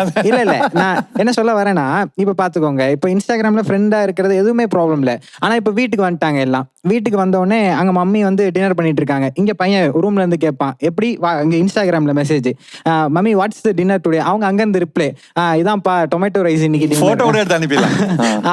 அப்படிதான் இருக்கு. அப்ப இந்த இடத்துல இங்க ஃப்ரெண்ட் ரெக்வஸ்ட் வர்றது ஒரு கேப் குறையிற மாதிரி தெரியலாம். ஆனா அது பாத்தீங்கன்னா வந்து எப்படி மாறிடுதுன்னா அதுவே ஒரு இன்டியூஸ் பண்ணிடுது இல்ல கேப். குடும்பத்துல ஒவ்வொருத்தர் கையிலயும் போன் இருந்தா ஆளுக்கு ஒரு மூலையில தான் இருப்பாங்க இல்ல, அதே பெரிய இடைவெளி தான் இல்ல. ஒரு அதிகப்படி ஒரு 1000 சதுரடி கூட இல்ல, பெரிய வீடா இருந்தா சொல்றேன் நான், ஒரு 2BKவா இருந்தா 1000 சதுரடி கூட கிடையாது ஒரு வீட்டுக்குள்ள 4 பேர் 4 மொபைல் போன் கையில வச்சிருந்தா 4 பேர் 4 தனி உலகத்துல இருக்காங்க. ஸோ அது மிகப்பெரிய இடைவெளி தானன்ற நல்ல பதிவு. வாழ்த்துக்கள். ஆக்சுவலி எனக்கும் எங்கள் அம்மாவுக்கும் உள்ள ரிலேஷன்ஷிப் பார்த்தோன்னா அதை பற்றி சொன்னாலும் சரி பார்த்தாலும் சரி நான் அந்த சைடு தான் இருக்கணும்னு சொல்லுவாங்க. அப்படிதான் அம்மாவுக்கும் என் மேலே ட்ரஸ்ட் அதிகம். ஷோக்கே நீங்க அங்கிட்டு போகணும்னு சொன்னாங்களா? அப்படிதான் சொல்லுவாங்க மற்றவங்க. அம்மாவுக்கும் என் மேலே ட்ரஸ்ட் அதிகம். நானும் எல்லாமே அம்மா கிட்ட ஷேர் பண்ணுறதாகட்டும், இந்த மாதிரி அந்த பாண்டிங் வந்து அப்படி தான் இருக்கும். ஆனால் ஒவ்வொரு சில நேரத்தில் இன்ட்ராக்ட் பண்ணுற விஷயமாகட்டும், ரியாக்ட் பண்ணுறதாகட்டும், இந்த ஜெனரேஷன் கேப்ன்றது வெளிப்பட தான் செய்யுது. ஸோ அது வந்து இருக்க தான் செய்யுது. அதுக்கு ரீசன் சொன்னோன்னா இன்ஃபீரியாரிட்டி காம்ப்ளெக்ஸாக இருக்கலாம். யாருக்கு? அம்மாவுக்கா இருக்கலாம், சில நேரம் சம்டைம்ஸ் நமக்கு இருக்கலாம் கண்டிப்பாக. அப்புறம் இன்செக்யூரிட்டிஸ் நிறையா, இந்த மாதிரி ஃபியர், இப்படி நிறைய. இது வந்து பியர் குரூப்ஸ் இல்லையா? உங்க வயசு ஒத்தவர்கள்ட்ட இது இல்லையா? இப்ப நீங்க சொன்னீங்களே இன்செக்யூரிட்டி, புரிந்து கொள்ளாமை, பயம், இந்த விஷயங்கள் எல்லாமே உங்க பியர் குரூப்னா உங்க ஒரே ஒத்த வயது உடையவர்கள், அவர்கள்ட்ட இது இல்லையான்னு கேக்குறேன். இருக்குது. அப்ப இது தலைமுறை இடைவெளி இல்லையே, இது எல்லார்கிட்டையும் தானே வரும். அது வந்து ஜெனரேஷன் கேப்பை கிரியேட் பண்ணுதே. அது இந்த இடைவெளியை அதிகப்படுத்துது. பெற்றோர் பிள்ளைகளுக்கான இடைவெளி இன்னும் தூரமாக்கிட்டே போறதுக்கு காரணமா இருக்குதுன்னு சொல்றீங்க. இப்போ வந்து நான் ஒரு ஸ்போர்ட்ஸில் இருக்கேன், அது வந்து என்னோட பேஷனாகவே இருக்குது. இப்போ நான் வந்து வீட்டில் இருந்து அகாடமி போனோன்னா சாட்டர்டே அண்ட் சண்டேஸ் வந்து 45 மினிட்ஸ் ட்ராவல் பண்ணி போவேன். தனியாகவே போயிட்டு வந்துடுவேன். அங்கே வந்து நான் மட்டும்தான் ஒரு பொண்ணு, மற்ற எல்லாமே எங்கள் பாய்ஸ் தான். என்னோட ஏஜ் குரூப்பில் நான் மட்டும்தான் ஒரு பொண்ணு, மற்ற எல்லாமே சின்ன பொண்ணுங்க தான் இருப்பாங்க. அப்படி இருந்தாலும் என்னை ட்ரஸ்ட் பண்ணி விடுறாங்க. இப்போ வந்து நார்மலாகவே வர்றதுக்கு வந்து ஈவினிங் 6 to 7 வந்துடுவேன். இன்கேஸ் வந்து எனக்கு லேட் ஆயிடுச்சு அப்படின்னா ஒரு 9 or 9:30 ஆச்சு அப்படின்னா இப்போ வந்து நான் ஆல்ரெடி இன்ஃபார்ம் பண்ணியிருக்கணும். பண்ணால் வந்து பயப்படாமல் இருப்பாங்க, அவங்களுக்கு வந்து எந்த சந்தேகம் அந்த மாதிரி எதுவுமே வராது. இப்போ வந்து நான் இன்ஃபார்ம் பண்ணலை அப்படின்ற பட்சத்தில் இப்போ இருக்கிற லைஃப் டைம்லலாம் பார்க்கும்போது கண்டிப்பாக பயப்படுவாங்க தானே. இப்போ வந்து நான் இன்ஃபார்ம் பண்ணிட்டா அந்த ஒரு இஷ்யூ வராதுல்ல. இப்போ வந்து இப்போ இருக்கிற இந்த வேர்ல்டில் அந்த மாதிரி ஸ்போர்ட்ஸ்க்கு அனுப்புறது அது எல்லாமே வந்து நான் ஒரு இடைவெளி இல்லை அப்படின்னு. உங்க பேர் என்ன? எஸ்தர். எஸ்தர் ரொம்ப அழகான பதில் சொல்றாங்க. உங்களுக்கு எதுக்கெல்லாம் தாய் தகப்பனார் பயப்படுறாங்களோ அந்த பயத்தை எல்லாம் போக்கிட வேண்டியது தானே. எனக்கு ஸ்போர்ட்ஸ்க்கு விடணும், ஒரு ஸ்போர்ட்ஸ் மேன் அல்லது ஸ்போர்ட்ஸ் விமன் என்ன மாதிரி ட்ரெஸ் பண்ணியிருப்பாங்க அவங்க கிரவுண்டில் இருக்கும்போது, இது எல்லாத்தையும் ஏற்றுக்கிட்டு தானே இறக்கி விடுறாங்க. அப்போ எதுக்கோ ஒன்றுக்கு பயப்படுறாங்கல்ல. சோஷியல் மீடியாவில் எத்தனை சமூக குற்றங்களை பார்க்குறாங்க, அதை பார்க்கும்போது அம்மா அப்பாவுக்கு பயம் வராதா?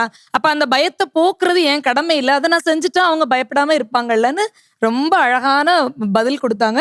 ஸோ இதை மாதிரி தான் வந்து அடுத்த தலைமுறை இருக்கணும், இருந்தால் ரொம்ப நல்லா இருக்குங்கிறதுக்கு எஸ்தர் பெரிய உதாரணம். இப்பெல்லாம் ஃப்ரெண்ட்ஸ் கால் பண்ணா பேசினாலே தப்பா நினைப்பாங்க. இப்போ வந்து நீ ஃப்ரெண்ட்ஸ் எவ்வளவு நேரம் கண்ணா பேசுறீங்க? நான் வந்து ஃப்ரெண்ட்ஸ்னு கால் பண்ணி பேச மாட்டேன். யாராச்சும் கால் பண்ணி டவுட் கேட்டாலுமே நீங்க நல்ல பிள்ளை, நீங்க வேற யாராவது போடுறாங்கன்னு வச்சுக்கோமே, எவ்வளவு நேரம் பேசுவீங்க? 2 minutes 5 minutes, அதுக்கு மேல பேச மாட்டேன். ஏன்னா அதுக்கு மேல பேசினாலுமே நான் பயப்படுவேன், அம்மா எதுவும் தப்பா நினைச்சிருவாங்க. ஏன்னா பேசுறதுக்கு நீங்க ரெடியா இருக்கு, அவசரப்படாதீங்க. நான் ஒண்ணும் சும்மா ஜாலியா பேசுங்க. பேசுறதுக்கு நீங்க ரெடியா இருக்கீங்க, அம்மா தப்பா நினைச்சிருவாங்களேன்னு கட் பண்ணி விடுறீங்க. ஆனா பேச ரெடியா இருக்கீங்க. ஆனா நான் ஃப்ரெண்ட்ஸ்ல தான் பேச விட்டா எவ்வளவு நேரம் பேசுவீங்க? இல்ல, அது ஒரு பெரிய சமூக குற்றத்துக்கான காரணம். அப்ப நான் கேட்டுட்டு இருக்குது, சாதாரணமா மொபைல் போனை வச்சிருக்க ஆண் பெண் வயது வித்தியாசம் இல்லாமல் சாதாரண குறைஞ்சபட்சம் 4 to 5 மணி நேரம் மொபைலை கையில வச்சிருக்கோம். பைத்தியங்கள் மாதிரி கையில வச்சுக்கிட்டு இருக்கோம். எல்லாருமே அதை குறைக்கணும். மொபைல கையில வச்சிருக்க டைமை குறைக்க குறைக்க குறைக்க குற்றங்களினுடைய எண்ணிக்கை குறையும். ஸோ அதை வந்து பேரண்ட்ஸ் கொஞ்சம் திணிக்க தான் செய்யறாங்க. அது இடைவெளியா நீங்க பாக்குறீங்க, ஆனா அம்மாவுக்காக வச்சிடுறீங்க. நான் இப்போ அதுக்காக பயந்து யாராச்சும் கால் பண்ணா கூட என்னன்னா என்ன அப்படி பேசிட்டு வச்சிருவேன். சில டைம் நான் வீட்டில் இல்லாதப்போ கால் வந்தாலுமே ஃப்ரெண்ட்ஸ் யாராச்சும் போட்டா ஹார்ஷா பேசுறது, யார் அந்த தப்பான தாட்ல இப்போ எதுவும் பசங்க பேசுவாங்களோ அந்த மாதிரி என்ன பேசுவாங்க, வணக்கம் ஆண்டி இல்ல தோத்துற ஆண்டின்னு சொல்லி ஆரம்பிக்க வேண்டியது இல்ல அம்மான்ற வேண்டியதானே. ரொம்ப ஏமாத்து ஆண்டி அங்கிள் அல்லது அத்தை மாமான்னா ஓகே. அம்மா நல்லா இருக்கீங்களா அம்மான்னா ரொம்ப கவனமா இருக்க வேண்டியிருக்கு. அந்த அம்மா பிள்ளை நம்மளை அம்மான்னு கூப்பிடுது. ஸோ எதிர்முனையிலிருந்து பிள்ளை கூட படிக்கிற பையன் கூட படிக்கிற பொண்ணும், பொண்ணு கூட படிக்கிற பையனும் அம்மான்னா ரொம்ப பயப்பட வேண்டியிருக்கு. ஸோ அது அந்த குற்றங்களை பார்க்கறதுனால. நீங்க இப்போ சொன்ன மாதிரி இப்போ யூத் வந்துட்டு மொபைல் அடிக்ஷன்னா இப்போ பேரண்ட்ஸ் வந்து பிள்ளைங்கிட்ட டைம் பேரண்ட்ஸ் மொபைல் அடிக்ஷனா இருக்காங்களா இல்லையா? இருக்காங்க. யூடியூப் அத சொல்லுங்க. என்னெல்லாம் எப்படி அடிக்ட் ஆகுறாங்க பேரண்ட்ஸ்? யூடியூப்லயே பாதி நேரம் டைம் செலவு பண்றாங்க. யூடியூப்ல என்ன பாக்குறாங்க? இப்போ ஷார்ட்ஸ். இப்போ வந்துட்டு இப்போ உள்ள யூத்ஸ் இப்போ வந்து நீங்க கேப் இல்லன்றீங்க இல்ல? நாங்களும் ஷார்ட்ஸ் பாக்குறோம், அவங்களும் ஷார்ட்ஸ் பாக்குறாங்க. நீங்க உண்டு இல்ல கட்சி வந்து உண்டு இல்ல. இல்ல அவங்க எதையோ பாக்குறாங்க, நாங்களும் எதையோ பாக்குறோம். ஓகே. ஒரே விஷயத்த பாக்குறது இல்ல. So gap. இப்போ என் ஃப்ரெண்ட்ஸ் எடுத்துக்கிட்டோம்னா இப்போ பேரண்ட்ஸ் வந்து அவங்க கிட்ட டைம் ஸ்பெண்ட் பண்ணா அவங்க மொபைல் அடிக்டா இருக்க மாட்டாங்க. அவங்க கூட பேசணும். முந்தியெல்லாம் சின்ன பிள்ளையா இருக்கும்போது நம்ம விளையாடுவோம். அதே இப்பவும் கண்டினியூ பண்ணக்கூடாது. 2 பேருமே மொபைல் அடிக்ட் தாங்கிறாங்க. இந்த குழந்தைக்கு வேற விஷயத்த பாக்குறாங்க, இவங்க என்ன பண்றாங்க மேபி சீரியல் ஷார்ட்ஸ் அந்த மாதிரி பாக்குறாங்க. பேரண்ட்ஸும் பிள்ளைகளும் நிறைய பேசிக்கிறதுல நிறைய நேரம் செலவழிக்கிறதுல இல்ல. இத கேட்டுக்கிட்டு இருக்க அல்லது பாத்துக்கிட்டு இருக்க எல்லா எதிய தலைமுறைக்கும் முந்தின தலைமுறை மக்களுக்கு இது ஒரு மிகப்பெரிய பாடமா எடுத்துக்கோங்க. நீங்க சேர்த்து வைக்கிறது உங்களுக்கு பின்னாடி உதவவே உதவாது. நீங்க சேர்த்து வைக்கிறது பின்னாடி உதவவே உதவாது. நீங்க எதை செலவழிச்சீங்களோ அதுதான் உதவும். உங்க பணம் வேண்டாம், நீங்க உங்க பிள்ளைகளோட சேர்த்து வச்ச செலவழிச்ச நேரம் இருக்கு இல்லையா, அந்த செலவழிச்ச நேரம் மட்டும்தான் பின்னாடி உங்களோட அவங்க செலவழிக்கிறதுக்கு திரும்பி வரும். காசு வராது, நேரம் திருப்பி வரும். ஸோ அதை தான் அவங்க ரொம்ப வருத்தத்தோட பதிவு பண்றாங்க. பேரண்ட்ஸும் பேசிக்கிறது இல்லையே அப்படின்னு சொல்லி. நீங்க சொல்லுங்க அக்கா. பெற்றோருக்கும் பிள்ளைங்களுக்கும் எப்பவுமே கேப் இருக்க தான் செய்யுது. அது எப்படின்னா பெற்றோர்கள் வந்து பிள்ளைங்களை வந்து சின்ன பிள்ளைங்கன்னு பார்க்காங்க சில விஷயத்துல. அவங்க வளர்றது அவங்களுக்கு தெரியல. ஆனா பாப்பா தானே நீங்க, எப்படியும் அவங்களுக்கு நீங்க பாப்பா தானே. அவங்களுக்கு பாப்பா தான். ஆனா வீட்டுல ஏதோ டிசிஷன் எடுக்கணும்னா அம்மா வந்து ரொம்ப கஷ்டமா இருப்பாங்க. இந்த இடத்துல காசு வேணும், இப்படி நிறைய டிசிஷன்லாம் நாங்க ஒன்று சொல்லுவோம். அதை வீட்டுல எப்பவுமே கேட்கவே மாட்டாங்க. அவங்க சொல்றது சரின்னு சொல்லிட்டு அவங்க ஒரு பாதையில போவாங்க. அது தப்பா போயிட்டு அங்க நிறைய டிஃபிகல்ட்டிஸ் வரும்போது அவங்க அப்பதான் ஃபீல் பண்ணுவாங்க. அப்போ நாங்க சொல்லுவோம், நாங்க அன்னைக்கே இப்படி சொன்னோன்னே நீங்க கேட்டிருக்கலாமே, ஏன் கேட்க மாட்டேங்க? அந்த இடத்துல எல்லாருமே டிஃபரன்ஸ் பார்க்காங்களே. அது ஒரு அருமையான ஒரு கருத்து. இப்போ வந்து நீ சின்ன பிள்ளை உனக்கு என்ன தெரியும் அப்படின்னு சொல்லாங்க. அதே சமயம் நீ மாடு மாதிரி வளர்ந்துருக்கேன், இது பண்ண மாட்டேன். ரெண்டுமே நான் வளரணுமா அல்லது தவழ்ந்து போகணுமான்னு தெரியல. அப்படிதான் யூத் இருக்கிறாங்க, அந்த மாதிரி சூழ்நிலை இருக்கிறாங்க. நீங்க எதுவும் பதில் வச்சிருக்கீங்களா? கேப் இல்லாதவங்க. இந்த சிஸ்டர் வந்து சொன்னாங்க, நான் வந்து வீட்டில் செகண்ட் சைல்டு, அதனால நான் துருவாக இருப்பேன் அப்படி சொல்லி சொன்னாங்க. நான் வீட்டில் ஃபர்ஸ்ட் பொண்ணு தான். நான் துருப்பிடிச்சா இருக்கும், அவங்க மட்டும் துருன்னு. சொல்லுங்க. நான் உங்களுக்கு ஃபர்ஸ்ட் பொண்ணு தான். எனக்கு அப்புறம் ஒரு தம்பி இருக்கான். நான் வந்து ஹாஸ்டலில் தான் இருக்கேன். அப்போது வீக்லி ஒன்ஸ் தான் நான் வீட்டுக்கு வருவேன். அந்த ஒரு வாரத்தில் நடந்த எல்லா கதையும் நான் அன்னைக்கு தான் வந்து சனி ஞாயிறு தான் வந்து நான் சொல்லுவேன். அப்போ ஃபுல்லாக சொல்லும்போது ஃபுல்லாக உட்காந்து கேட்டதே இருந்தாலும் ரிப்பீட்டடாக நான் சொல்லிக்கிட்டே இருப்பேன். அப்போ அவங்க வந்து கேட்டுகிட்டே இருப்பாங்க. போதும் அப்படின்னாலும் கொஞ்ச நேரம் கழிச்சு ஐயோ ஏதாவது சொல்லிகிட்டே இருப்பாள், இல்லை போர் அடிக்கேன்னு சொல்லி மறுபடியும் என்கிட்ட வந்து கேட்பாங்க. சரி அமைதியாகவே இருக்காது, ஏதாவது சொல்லு அப்படின்னு சொல்லி மறுபடியும் வந்து கேட்பாங்க. அப்போ நான் மறுபடியும் அதே கதையை சொல்லிகிட்டே இருந்தாலும் அவங்க கேட்டுக்கிட்டே தான் இருப்பாங்க. இப்போ அந்த பிரதர் வந்து என்ன சொன்னாங்கன்னா, கால் மேலே கால் போட்டுட்டு இருக்கிறது வந்து ஏதோ மரியாதை குறைச்சல் மாதிரி சொல்கிறாங்க அப்படி வந்து சொன்னாங்க. அது வந்து இவ்வளோ பெருசாக வந்து எடுத்துருக்க வேண்டாம், ஒரு சின்ன லேர்னிங் தானே இது வந்து. அப்போ அடுத்த தடவை நம்ம அப்படி பண்ணும்போது ஐயோ ஒருவேளை இது நினச்சிருவாங்க அப்படி சொல்லிட்டு ஒரு லேர்னிங், ஒரு சின்ன லேர்னிங் தான். ஏன்னா இந்த ஸ்டேஜில் வந்து ஆஸ் அ யங்ஸ்டராக வந்து நம்ம என்ன பண்ணணும்னா, இப்போது சின்ன சின்ன விஷயத்த கற்றுக்கிறது வந்து ஃப்யூச்சரில் வந்து நமக்கு யூஸாக இருக்கும்.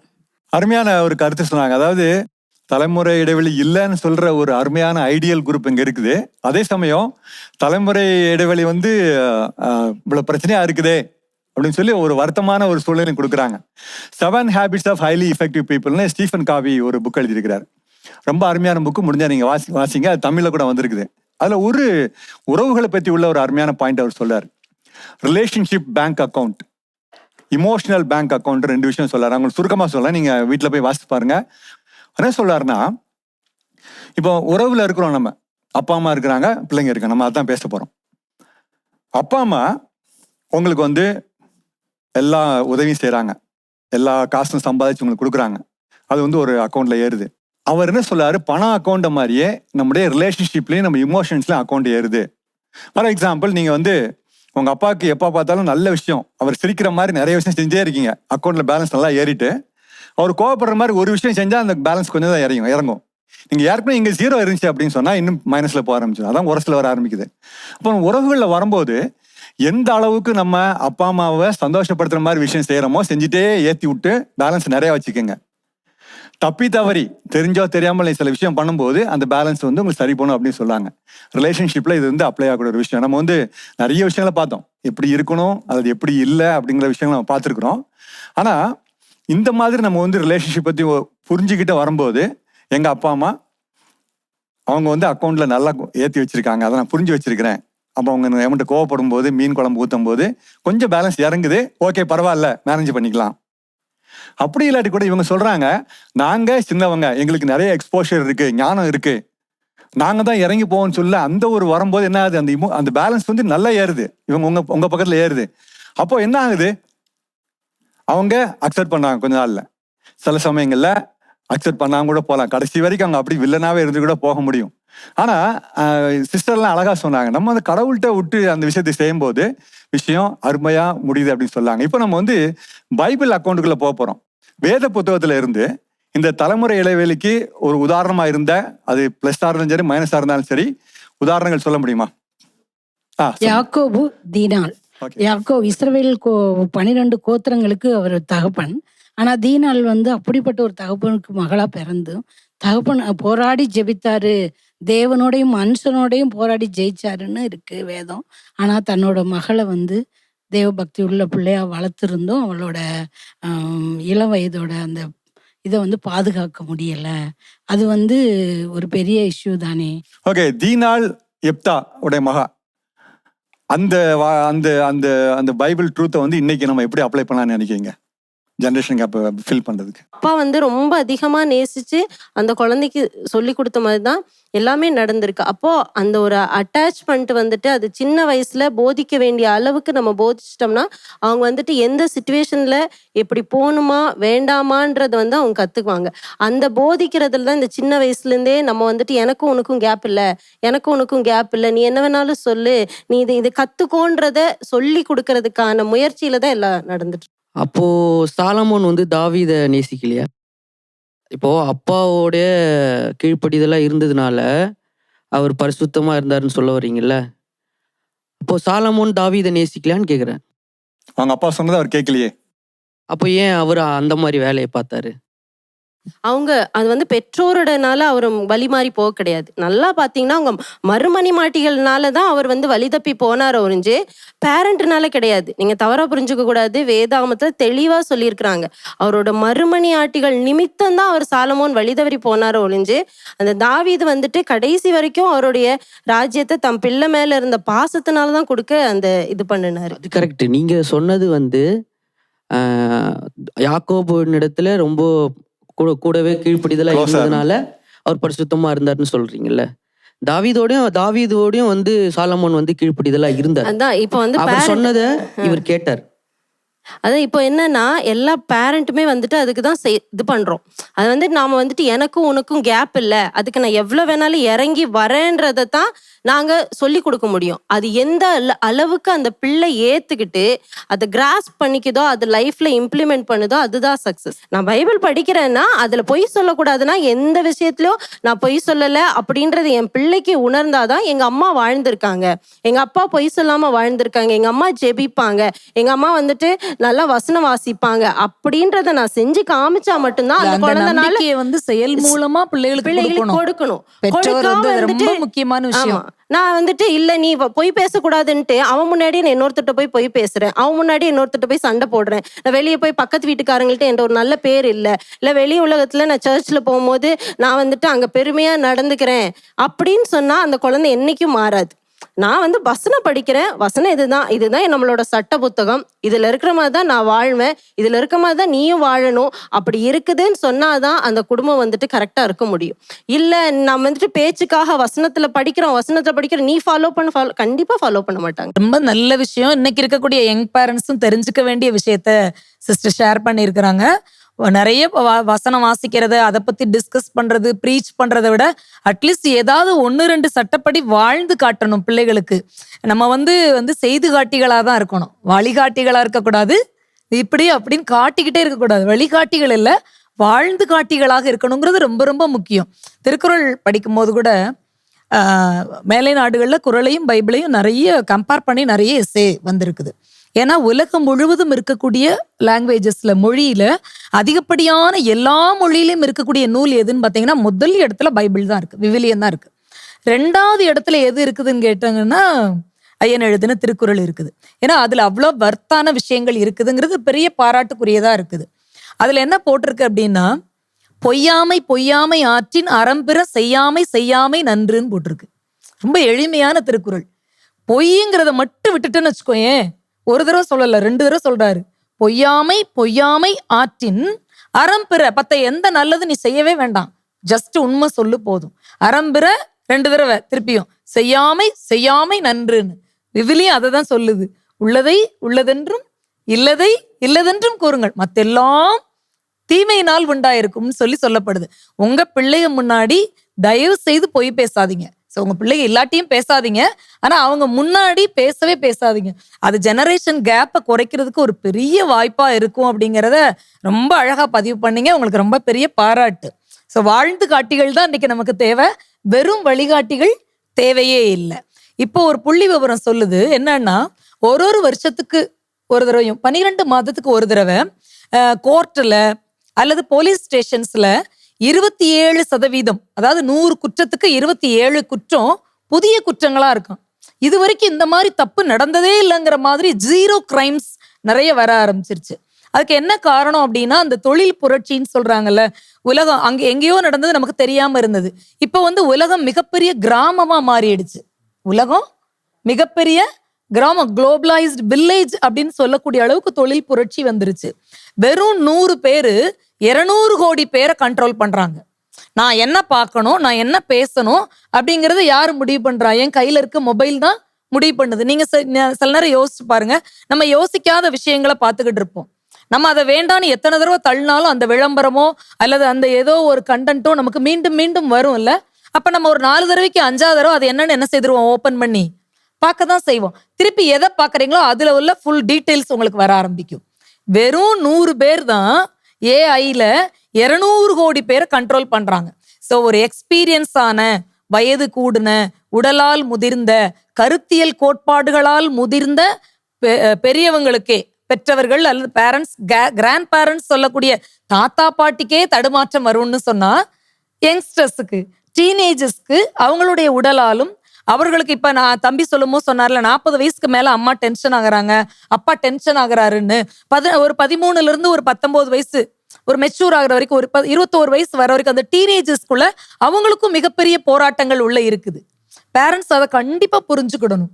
அவங்க மேல கோவப்படுறதுக்கு எல்லா தகுதியும் இருக்கு, அதையும் பிள்ளைகள் புரிஞ்சுக்கிடணும். ஏன்னா ஒரு ஆண் ஒரு பெண், அப்புறம் அவங்க கணவன் மனைவி ஆகுறாங்க. எப்போ அவங்க அப்பா அம்மா ஆகுறாங்களோ அதுக்கப்புறம் சாகுற வரைக்கும் அப்பாவாவும் அம்மாவாவும் மட்டும்தான் இருக்கிறாங்க. பெரிய உண்மை. அம்மா கூட இப்போ குழந்தைய பெறாட்டி கூட அன்னை தெரசா மாதிரி நல்ல அன்பு இருந்தா அன்னை ஆயிடலாம். பெண் கூட.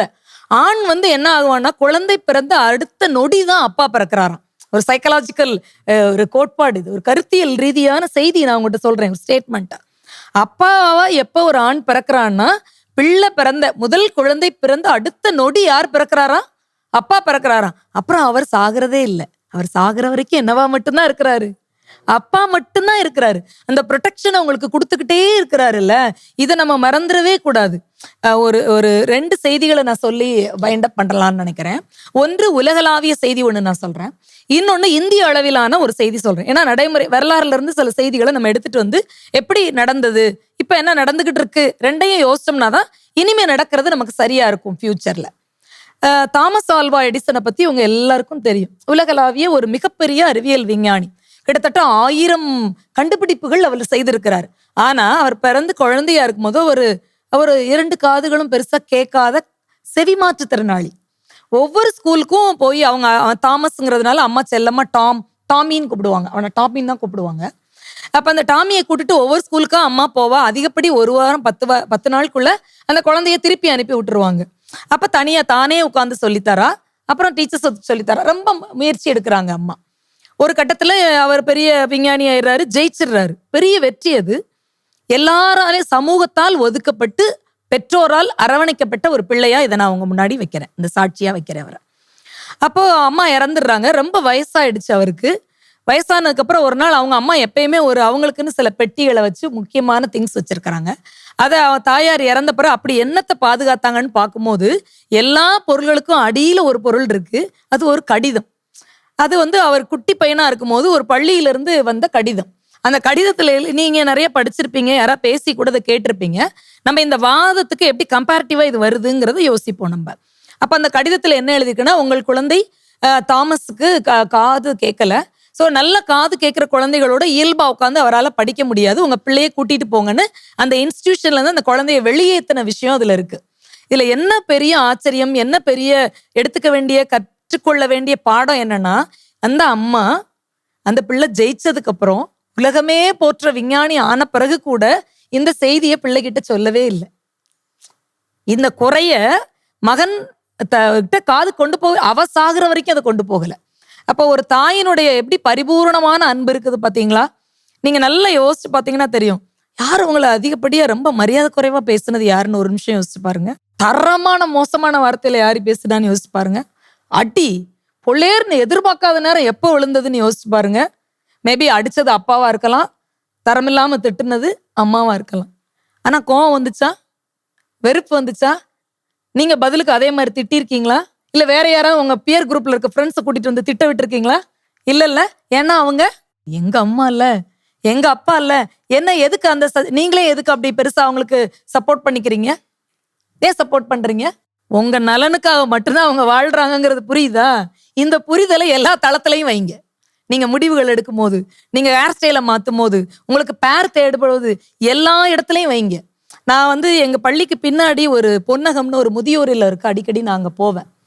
ஏன் இந்த வாத விவாதம் ஏன் ஜீசஸ் ரெடீம்ஸ்ல எடுத்துட்டு விவாதிக்கிறாங்கன்னா, சும்மா இது ஒரு கண்டென்ட்டா, இது ஒரு ப்ரோக்ராமா மட்டும் இல்ல, மிகப்பெரிய விழிப்புணர்வை கொண்டு போகணுங்கிறதா இந்த நிகழ்ச்சியினுடைய நோக்கமா நான் பாக்குறேன்.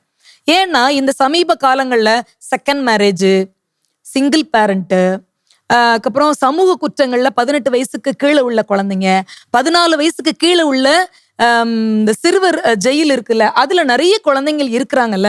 அதுக்கு என்ன காரணங்கிற தேடல்ல ஒரு பாயிண்ட் தான் இந்த தலைமுறை இடைவெளியா இருக்குமோன்ற பயம்.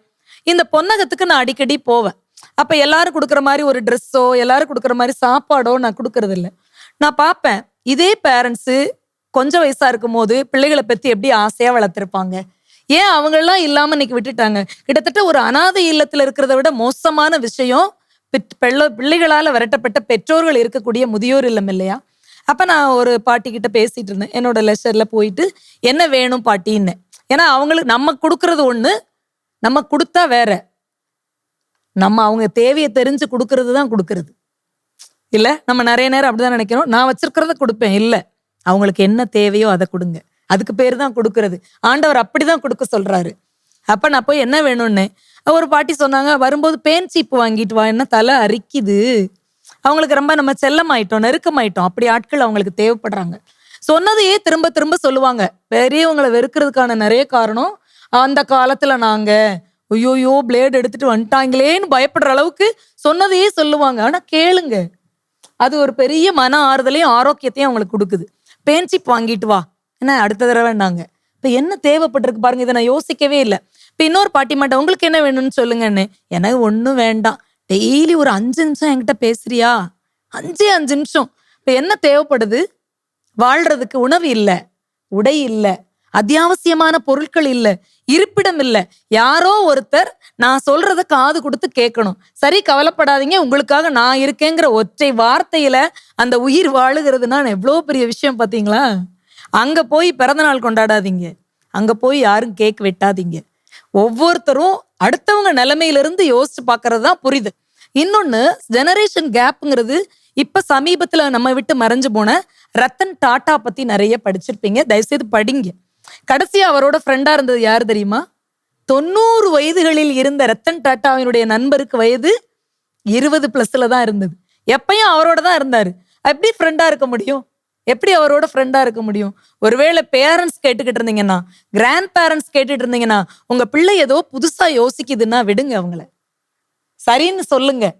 ஒரு அபரிமிதமான அன்போடு இருந்த தாமஸ் ஆல்வா எடிசனுடைய அம்மா ஒரு பக்கம் இருக்கிறாள் என்றால், நம்மளுக்கு நேஷனல் ஆந்தத்தை எழுதி கொடுத்த ரவீந்திரநாத் தாகூரினுடைய பாட்டியினுடைய டைரிய பெரிய சாட்சியா நான் கொண்டு வந்து இங்க வைக்கிறேன்.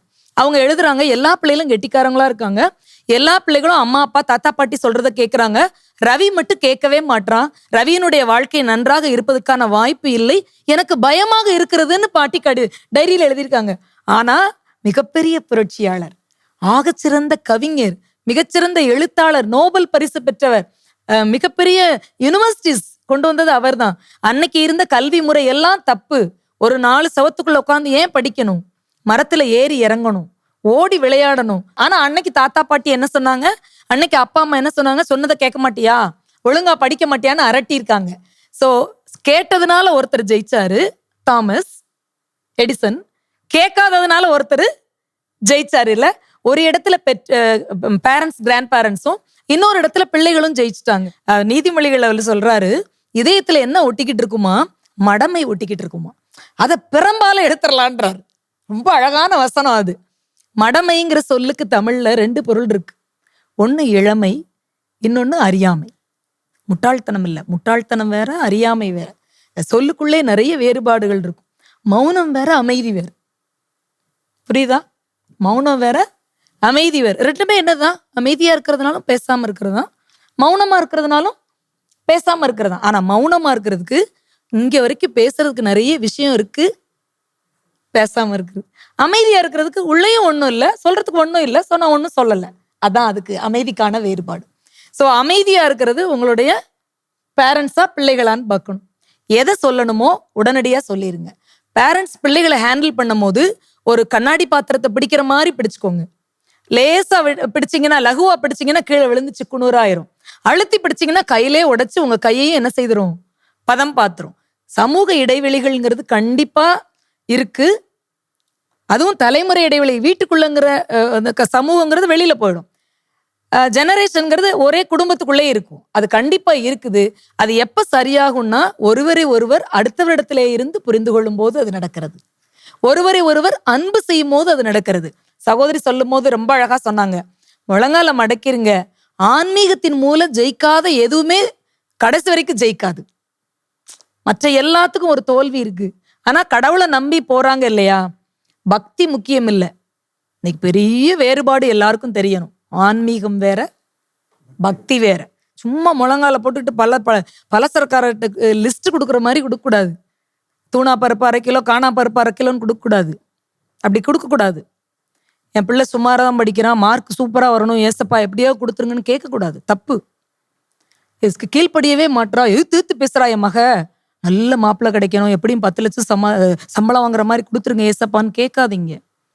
அது சிலுவையில் அறையிற மாதிரி. அவர் அந்த மாதிரி லிஸ்ட் அவுட் பண்ணவே கூடாது. நம்மளுக்கு கடவுள் அறிவை கொடுத்திருக்கிறாரு, வயதின் காரணமாக அது ஞானமாக மாறி இருக்கிறது.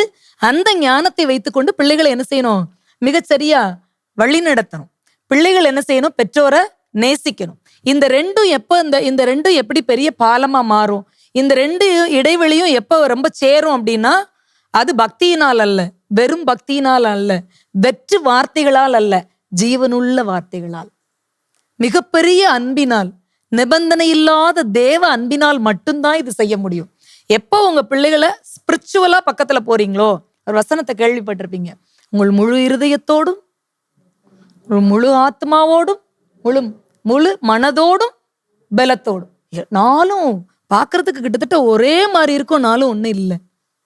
இருதயம்ங்கிறது இருப்பை உணர்த்துறது இல்லையா, மனசுங்கிறது உணர்வை சொல்றது, ஆத்மாங்கிறது இருப்பையும் உணர்வையும் சேர்த்து சொல்றது. இது 3 சேர்ந்தாதான் ஒரு மனிதனுக்கு பலம் வரும், புத்தியிலும் உடலில். ஸோ இது எல்லாத்துலயும் டாப் டு பாட்டம் கடவுள்கிட்ட நீ ஒப்படைச்சா மட்டும்தான் என்ன செய்யும், இதெல்லாம் நடக்கும்னு சொல்றோம். ஸோ இப்போ இது எங்க இருக்குதோ, இந்த ஸ்பிரிச்சுவல் எங்க இருக்குதோ, இந்த ஸ்பிரிச்சுவல் ஸ்பிரிட் எந்த இடத்துல இருக்குதோ, எந்த இடத்துல முன்மாதிரியான பேரண்ட்ஸ் இருக்கிறாங்களோ, அந்த இடத்துல நம்பிக்கைக்குரிய பிள்ளைகளும் நம்பிக்கைக்குரிய பெற்றோர்களும் இருப்பாங்க. கண்டிப்பா தலைமுறை இடைவெளி இருக்கிறது. அதை நிரப்பக்கூடிய மிகப்பெரிய பாலமாக இருக்கக்கூடியது உங்களில் இருக்கக்கூடிய புரிதல், விட்டு கொடுத்தல், அன்பு. அது அந்த அன்பு எங்க இருந்து வரணும்னா தேவ அன்பாக வர வேண்டும். அருமையான ஒரு கருத்து நம்ம அக்கா சொல்லியிருக்கிறாங்க.